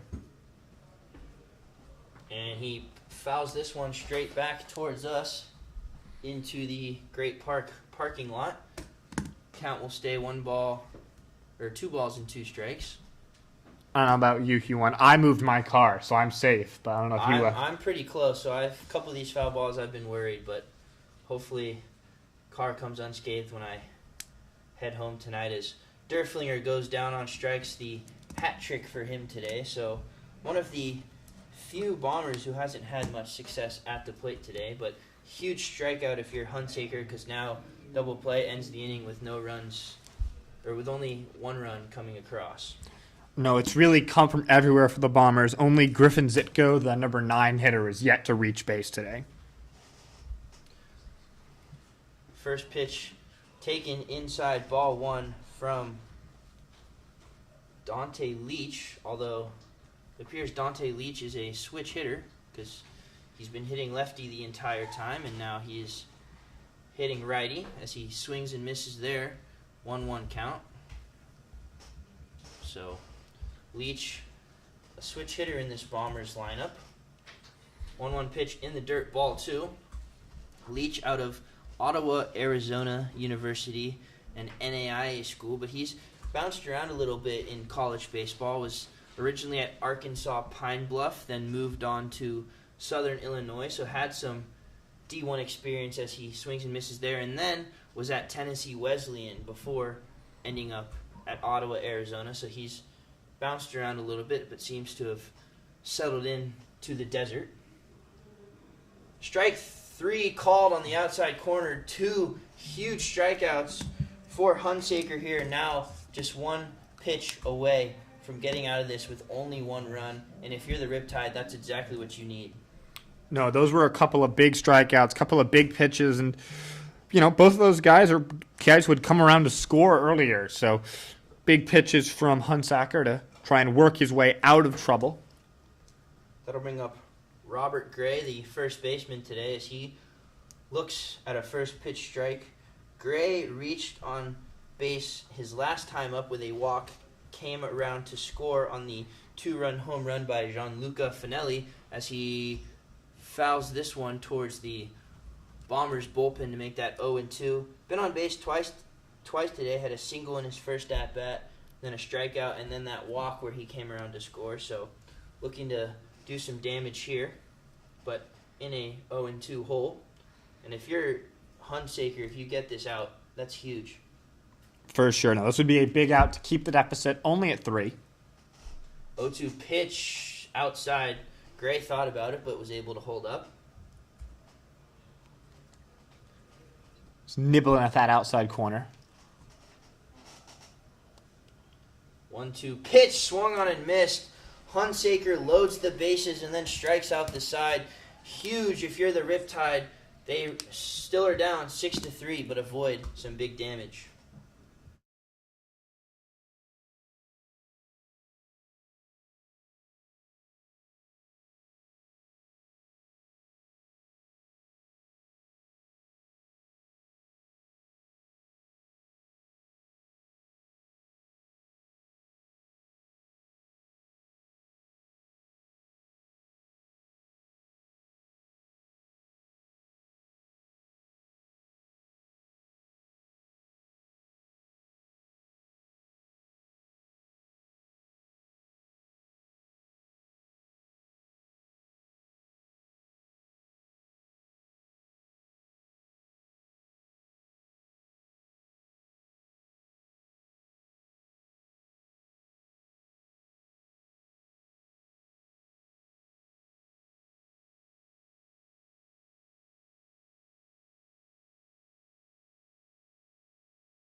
Welcome back here to the bottom of the seventh, leading off Jonathan Rodriguez, his first at-bat of the day against a new pitcher for the Bombers.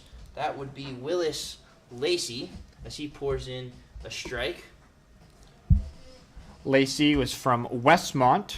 This season, he threw 17 and 2/3 innings of 7.13 ERA ball.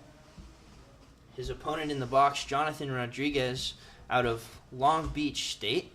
Last year hit .219 with 2 home runs, so looking to have a better summer here for the Riptide. He spent last summer as a Santa Barbara Forester, and the Foresters will be here tomorrow night. 0-2 pitch to Rodriguez, inside and low for ball 1. Rodriguez first at-bat of the day replaced Justin Heffler. Willis's windup 1-2 pitch fouled straight back into the netting. And I think certainly for the Riptide, good to see Pacheco out of the game. It sort of felt like a mirror image of the first few innings. Martin dealt, and then Pacheco came in and gave up 3 runs. And we'll see if Lacey can give up some hits here for the Riptide. And Rodriguez, out in front of that, goes down swinging, and catcher just threw it in the outfield on the throw around, so never a good look there. But nevertheless, Rodriguez goes down swinging. That'll flip the lineup over for Jack Salmon, his first at-bat of the day, the junior out of Hawaii. As we mentioned, the nephew of Angels great Tim Salmon, so a bit of in Irvine at Orange County, a lot of Angels fans, so they'll know that name. Though Jax must be a crazy person because he's entered the transfer portal from Hawaii. I mean, who would want to leave paradise? But I guess Jack does. He maybe wants more opportunities. Did hit .231 this year for a Rich Hill team that made a pretty decent run into the Big West baseball tournament but came up short. So maybe he'll try and find some new opportunities as he looks at a strike. Count moves 0-2. So Willis doing a pretty good job here out of the pen. You talked about the inconsistencies flip-flopping, and Willis bucking that trend so far. Salmon. 0-2 pitch right on the corner, so Salmon goes down 3 pitches. Not great at bat there, and 2 quick strikeouts for Willis Lacey.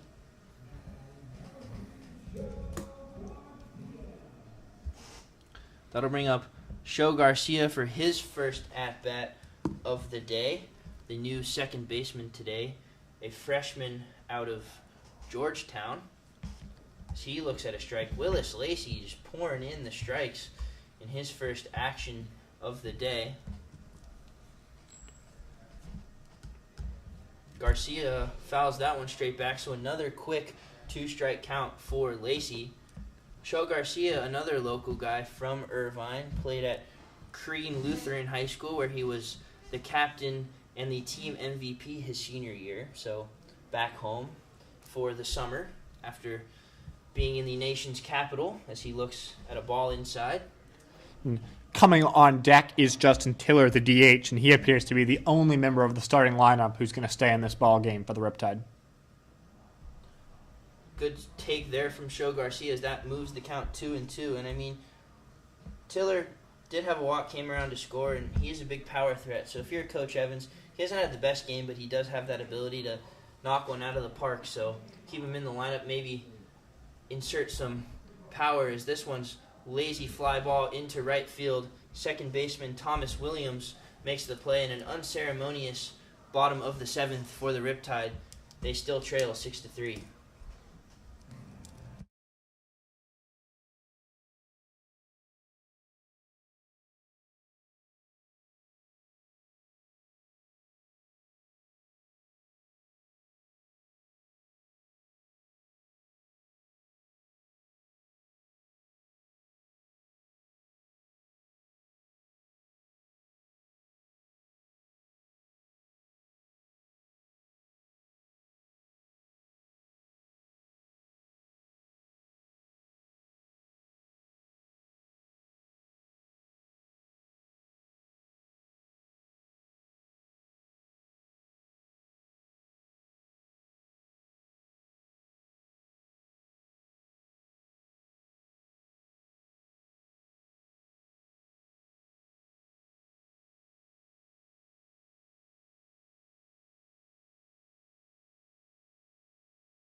Back here for the top of the 8th at the Great Park here in Irvine. New pitcher for the Riptide, Caden Muckley. His first appearance of the season, pours in a strike to Gianluca Finelli, who is the difference in this game, that big 2-run home run his last at-bat. As well as a 2-run single earlier in the game, so 4 runs driven in by Finelli. This one's right in there for strike 2. Caden Muckley, my former Little League teammate at Encinitas Little League down in San Diego, so good to see him on the mound. Recently committed to Missouri out of Golden West College. And that one's just off the plate for ball 1. While in Little League, he played in the Junior League World Series, which is the Little League World Series for 14-year-olds. So he missed getting to go to Williamsport by a couple of years, but still pretty cool for Muckley. 1-2 pitch to Finelli, way inside, ball 2. It's a 4-pitch mix for Muckley. His fastball is 95, which is just about as fast as you'll see here in the CCBL. A curveball in the high 70s, a change in the low to mid 80s, and a slider in the low to mid 80s as well. 2-2 pitch, swung on and missed, blew a fastball right by him. Finelli goes down on strikes.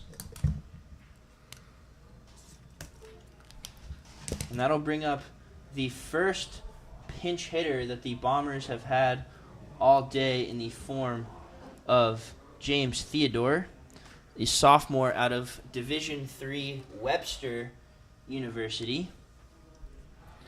Theodore is listed as an outfielder, so we expect there's going to be some further defensive changes for San Diego. So he's replacing the catcher Griffin Zitko, who was over 3 and was the only player not to reach base for the Bombers so far. Foul tip into the glove for strike 1.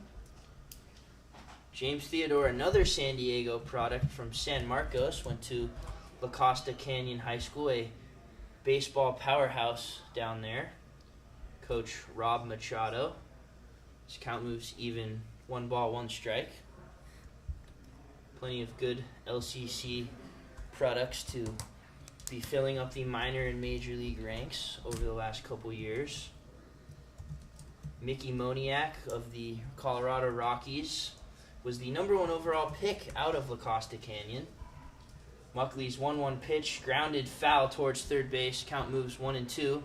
Spencer Jones, another Encinitas Little League product in Double-A for the New York Yankees. So Rob Machado, a good program down there for the Mavericks. James Theodore, one of those players. Caden Muckley went to the rival of La Costa Canyon, San Diego Academy in Encinitas. And ugly swing from Theodore there. Ball gets away. Catcher Birdsall comes up with it, throws to first. So 2 quick strikeouts for Caden Muckley out of the pen here.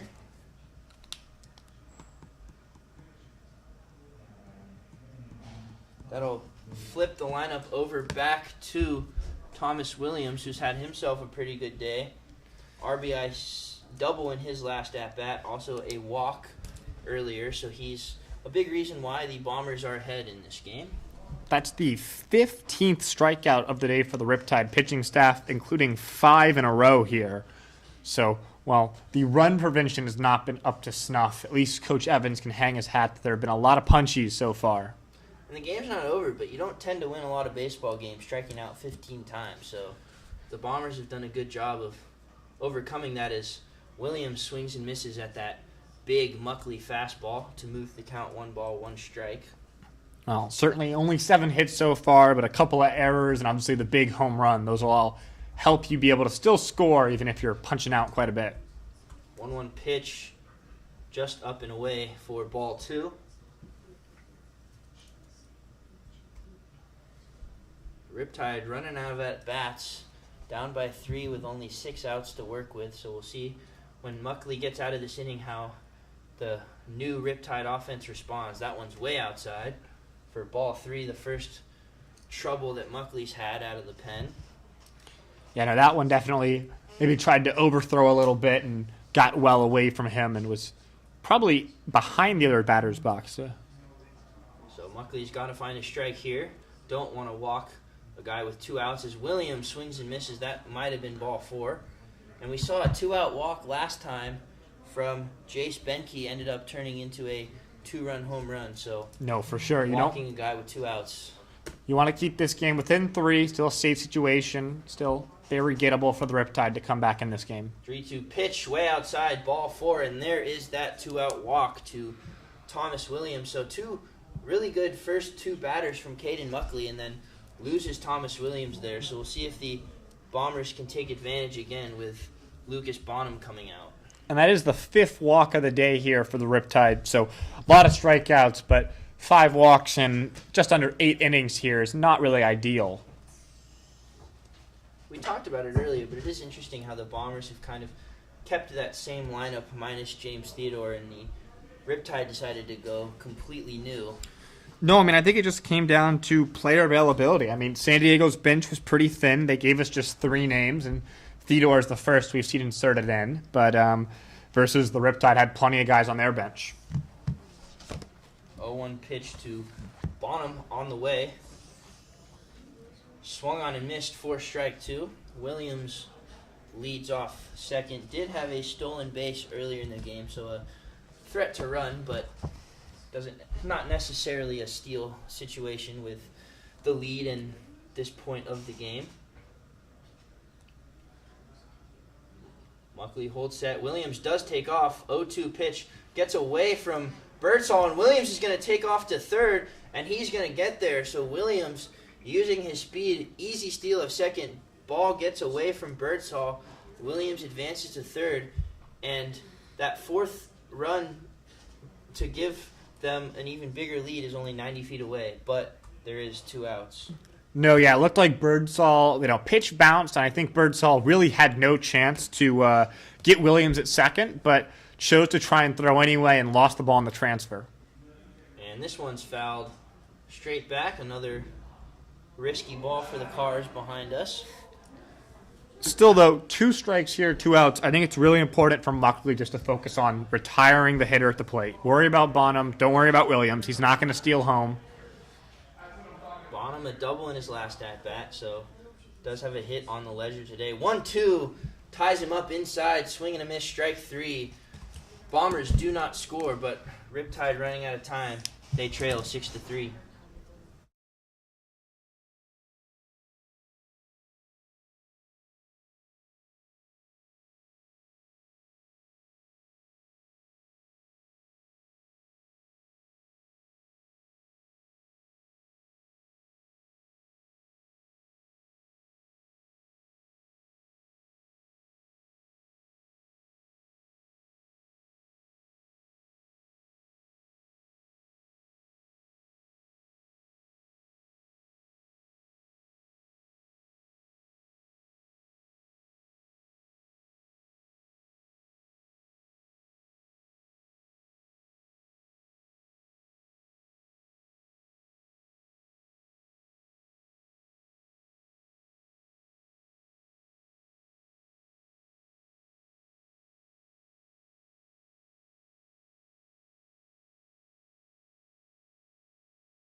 Welcome back. Bottom of the 8th here. Justin Tiller swings and misses for strike 1 against same pitcher Willis Lacey for the Bombers. And Sam, 6 outs to work with here for the Riptide, down by 3.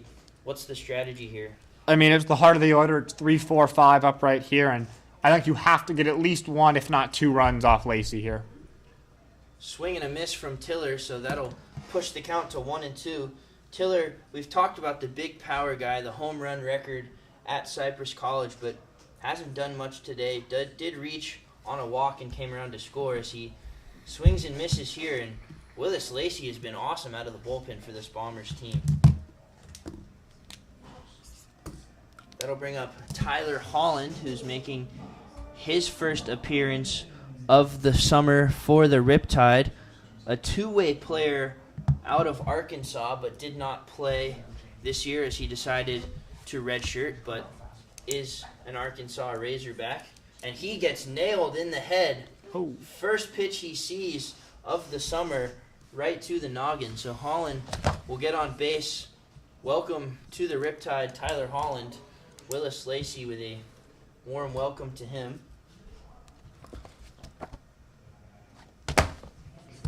So that'll bring up Colby Moran for his second at bat. And of the day. behind the plate now for San Diego is Tyler Parks doing the catching. Last inning we had Theodore pinch hit for Zitko, and Parks is now behind the plate doing the catching for San Diego as they try and close this out. So Moran up, a big year at Hope International this year, hit .417 with 10 home runs and a 1.2 OPS, so very good year for the perennial NAIA championship favorites here at Hope International in Irvine after transferring from Northwest Nazarene. So Northwest Nazarene let one go as runner takes off and gets into second base easily. So that will be Tyler Holland's first steal of the summer. The Arkansas speedster there didn't even have to slide as he just cruised into second base. Got a great jump. It's exactly what the Riptide need to do. Play some small ball, move some runners over, get a run here. Colby Moran, a three-sport athlete in high school, along with baseball, also played football and basketball, but that does not help him here as he goes down swinging on 3 pitches. So Riptide will have to get a run with 2 outs from the bat of Mitchell Birdsall. Birdsall did single in his first at-bat of the game and of the summer. Single to left field. Another three-sport athlete here in Birdsall played baseball, football, and hockey in high school. Don't see that every day, especially being from San Jose. They do have a professional hockey team, but hockey not huge in California as he pops this one up. Shallow right field. Second baseman settles under it. Thomas Williams on the catch, and the Riptide do not score despite getting a runner in scoring position. They have 3 outs to work with, down 6-3.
Top of the ninth here at Great Park. Caden Muckley remains on the mound for the Riptide. Had a pretty good inning. Worked around a 2-out walk and a 2-base wild pitch, but got out of there with 3 strikeouts, and he'll face Dylan Fishbow.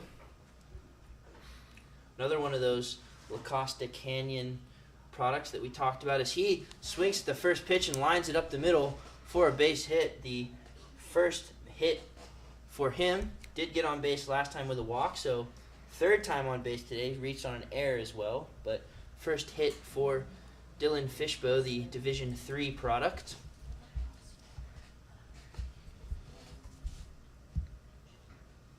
That'll bring up Kyle Becker, who's been on base twice. A walk where he came around to score, and then a base knock.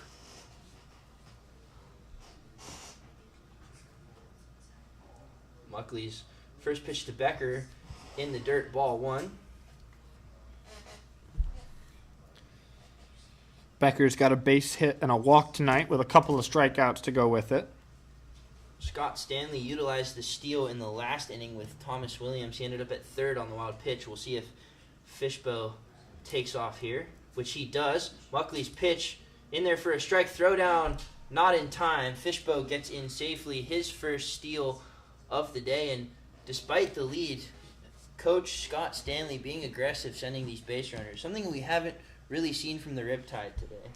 Oh, you called it right there. I mean, he was off on the pitch and didn't really have a chance on the throwdown from Birdsall. Bounced in a couple times. Muckley checks over at Fishbow, now throws outside to Becker for ball 2.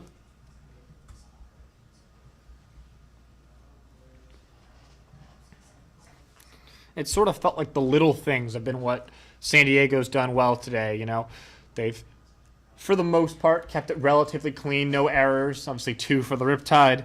They've been aggressive on the base paths, and they brought home a lot of runs through that. And for the Riptide, it's been sort of a sloppy game, and that's the difference.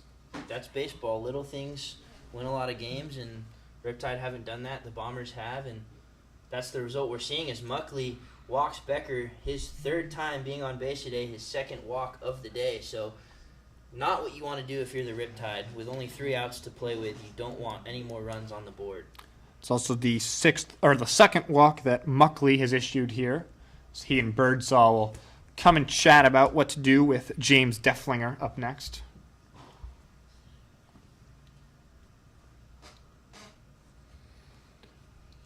Derflinger is getting the scouting report from his third base coach, Scott Stanley.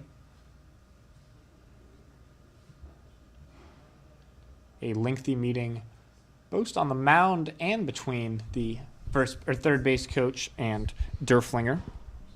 So we now are ready to resume action. Derflinger, an all-CIF selection at Crean Lutheran High School here in Irvine, was also a football player, so has some athleticism to his name. We'll see what he does here. Runner in scoring position, nobody out. Muckley, traffic on the bases. Fishbow at second, Becker at first. Looks to second. Now the pitch way outside. That gets away. That's going to be a wild pitch, and Caden Muckley, not what you want, now moves 2 runners in scoring position, nobody out, and the Riptide are going to have to fight hard to keep it at least a run off the board. Jack Morrissey, the left-hander, is working in the Riptide bullpen. He was the last name that we were given by Coach Evans that was expected to throw today, so it would not surprise me if we see a change come relatively soon here. Infield staying back for the moment. Interesting if you're the Riptide. I feel like you wouldn't want to give up any more runs, but trusting Muckley and the offense to get out of this situation as Muckley finally pours in a strike. Muckley did strike out the side last time, so he's certainly got the ability to work out of a jam.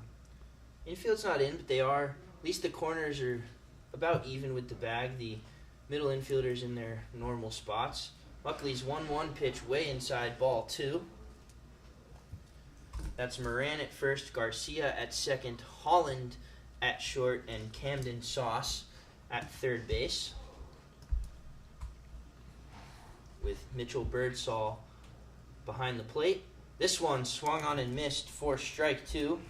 Derflinger in danger of the Golden Sombrero today already has 3 strikeouts, doesn't want a 4th. He's kind of been the one hitter who struggled today for the Bombers.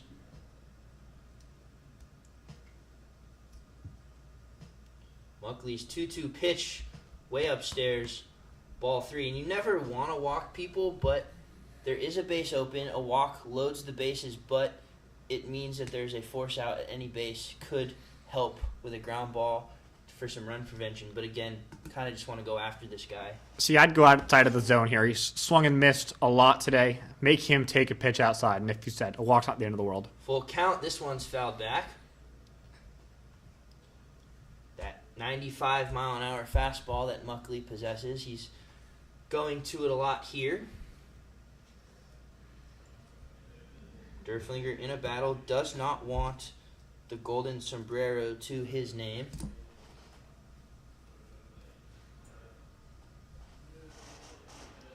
Muckley comes set. Here's the 3-2 pitch. That one's in the dirt, ball 4. And Muckley loads the bases with nobody out to bring up Dante Leach.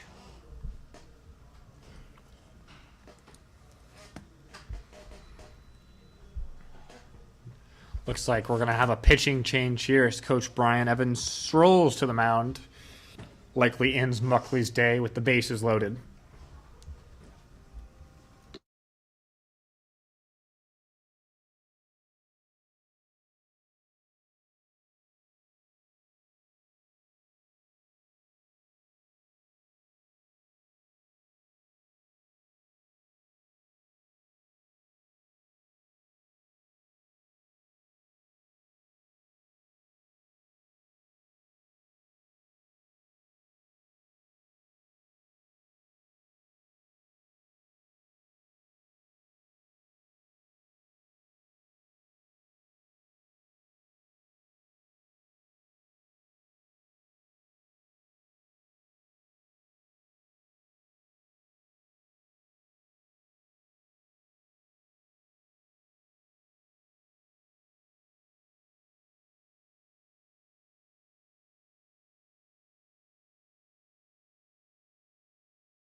Pitching change over, new pitcher in for the Riptide. Jack Morrissey, the lefty freshman out of Belmont, only had 5 2/3 on the mound for the Bruins to a 19.06 ERA, and he comes into a very tough spot as he pours in a strike on the swing and a miss by Dante Leach. Bases loaded, nobody out. What a spot to come into. Yeah, no time like the present, right? And Morrissey had a rough year at Belmont, but looking to prove himself here, and if he can get out of this jam without allowing too much trouble, which so far, so good, 2 pitches in. Yeah, 2 strikes in there and 2 pitches, exactly what you want out of the bullpen. Dante Leach did reach on a bunt single earlier in the game, came around to score, but other than that has gone down. Ground out to first, fly out to right, and a looking strikeout. That looking strikeout, one of 16 for San Diego today. Morrissey comes set. Here's the pitch. 0-2. This one's fouled towards the 21 and up area, but goes into the bushes. Morrissey's got just 2 pitches, a fastball and a slider, which can make it a little difficult to put away hitters. He struck out 3 batters and walked 5 last season at Belmont. Yeah, I'm never really a fan of 2-pitch pitchers. This one lined into right field. That's going to be a base hit. Going to score a run. Coach Scott Stanley holds the runner at third, so that'll bring in a run on the single from Dante Leach. Bases are still loaded with nobody out. No, I thought Show Garcia had a chance at that ball, and I think that's what meant that the Becker couldn't come around to score, but still able to score 1 run there.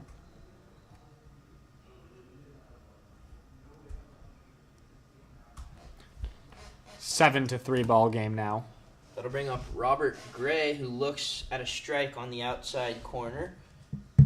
Gray, a strikeout swinging in his last at-bat, but has reached twice on a walk and a base hit. Did come around to score on that walk. 0-1 pitch in the dirt, ball 1.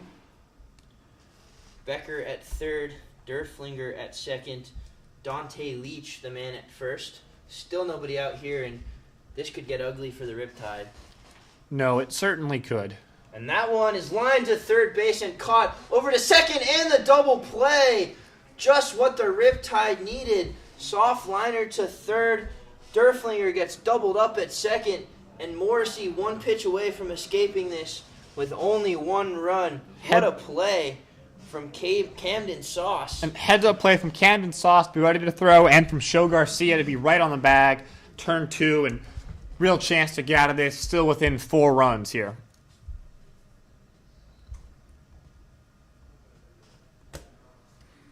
Morrissey comes set. Here's the pitch. Inside ball 1 to Gianluca Finelli, who again had that big home run in the 6th inning. 2-out walk, and then deposited one into the grass in left field. Looks at an 0-1, checks his swing. Umpire said he went around for strike 1. Leach remains at first. Becker remains at third. So Morrissey came in with some trouble and has a chance to get out of this with limited damage. Leach takes off from second, swing and a miss. They're not even going to attempt to throw. Smart baseball there. So Leach advances on the stolen base, but Finelli falls behind 1 ball. 2 outs here, 2 strikes. I think you just focus on the hitter. And check swing, but did not go around, so count will move even. 2 balls and 2 strikes. So Finelli already 4 RBIs on the day, could make it 6 with a base knock, and that's a pretty good day, but see if Morrissey can take care of him. And just off the plate, ball 3, so count moves full. You could tell Morrissey wanted that one. He was walking off the mound, headed to the Riptide dugout there. Yeah, definitely a ball, but could be one of those where it goes either way if you get a different umpire. So not a bad pitch at all. Good take from Finelli as well. 3-2 pitch, swung on and missed, strike 3. So Morrissey limits the damage, but Riptide chasing 4, only 3 outs to do it.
Bottom of the ninth here on opening day at Great Park in the city of Irvine. Riptide chasing 4 with the bottom of the order coming up against a new Bombers pitcher in Owen Peak as he gets Camden Sauce to swing and a miss at his first pitch. How can the Riptide come away and tie this game or even walk it off? Yeah, I mean, you just have to try and get some ABs that are simple. Don't try to do too much. If you can find a way to get the tying run to the plate, you've done an awesome job, and then you just see what happens from there. But got to get some guys on base here first. Owen Peak, the lefty freshman out of Point Loma Nazarene down in San Diego, a very, very good Division II program. Pitched 7 2/3, had a 7.04 ERA, but did have 14 strikeouts, so a big strikeout guy as he misses there. 1 ball, 2 strikes. Sauce in his last at-bat flew out to left field. But we did start that nice double play last inning, so yeah, nice very, play earlier. very good play there. Checked his swing, went around, strike 3, 1 out away. Riptide 2 outs to go before losing their first CCL game. Well, and that's the 30th strikeout of the game between the two teams, so a ton of swing and miss for both lineups. 14 strikeouts by Riptide hitters, 16 by Bombers hitters. But just that's the thing about strikeouts is they are always outs, and you need to put the ball in play. You need to make things happen, and the Riptide haven't done that tonight. First pitch in the dirt, ball 1-2, Reed Montgomery. Who struck out last time, one of the 30 today. Montgomery, a management major at Long Beach State. We'll see if he can manage to get on base here as he swings and misses at strike 1. Montgomery was trying to send that ball about 500 feet and swung and missed instead. Yeah, if you're the Riptide, a home run is not going to tie the game, so you got to find ways to get on bases. This one's falling fast towards center field. Is going to get caught. It is. What a play from Dante Leach at shortstop. Had to make kind of a football over the head catch, and he got it done. And the Riptide are down to their last out. Heck of a play from Leach. No, that one gets a star in my scorebook right there. That was fantastic work. Credit to Leach for making a play. And, that's, I think, the heart and hustle that you want to see. And this is a 4-run ball game here. There's an out in the bottom of the ninth, and there's really no need for him to give 110%, but he did. First pitch to Johnny Rodriguez, fouls it into the seats. Rodriguez standing in the way of the Riptide, the last chance before they fall to 0-1, their first game of the CCL season. So see if Rodriguez can start a 2-out rally.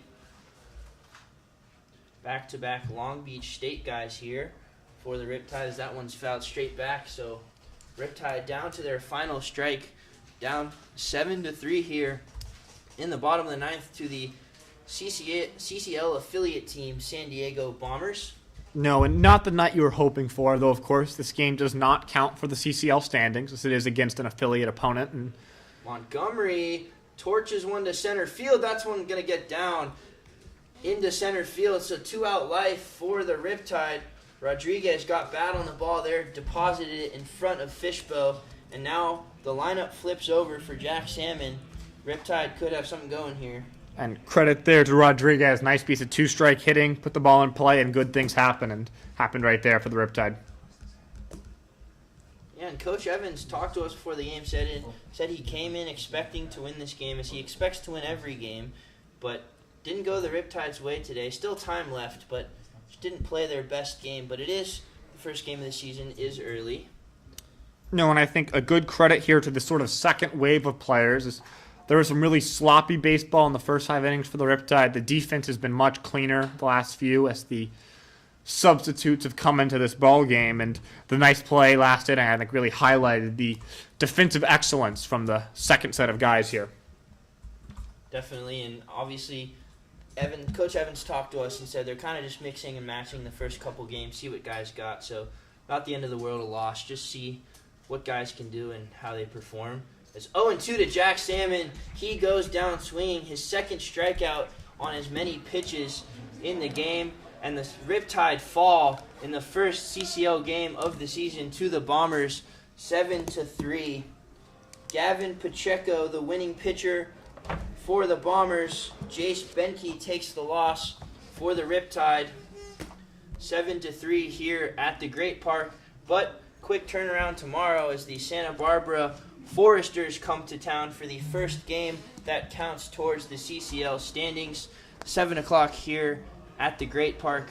I'm Hewan Fitzpatrick alongside Sam Evans. We thank you for joining us tonight, and we will see you tomorrow for more Riptide action. Good night.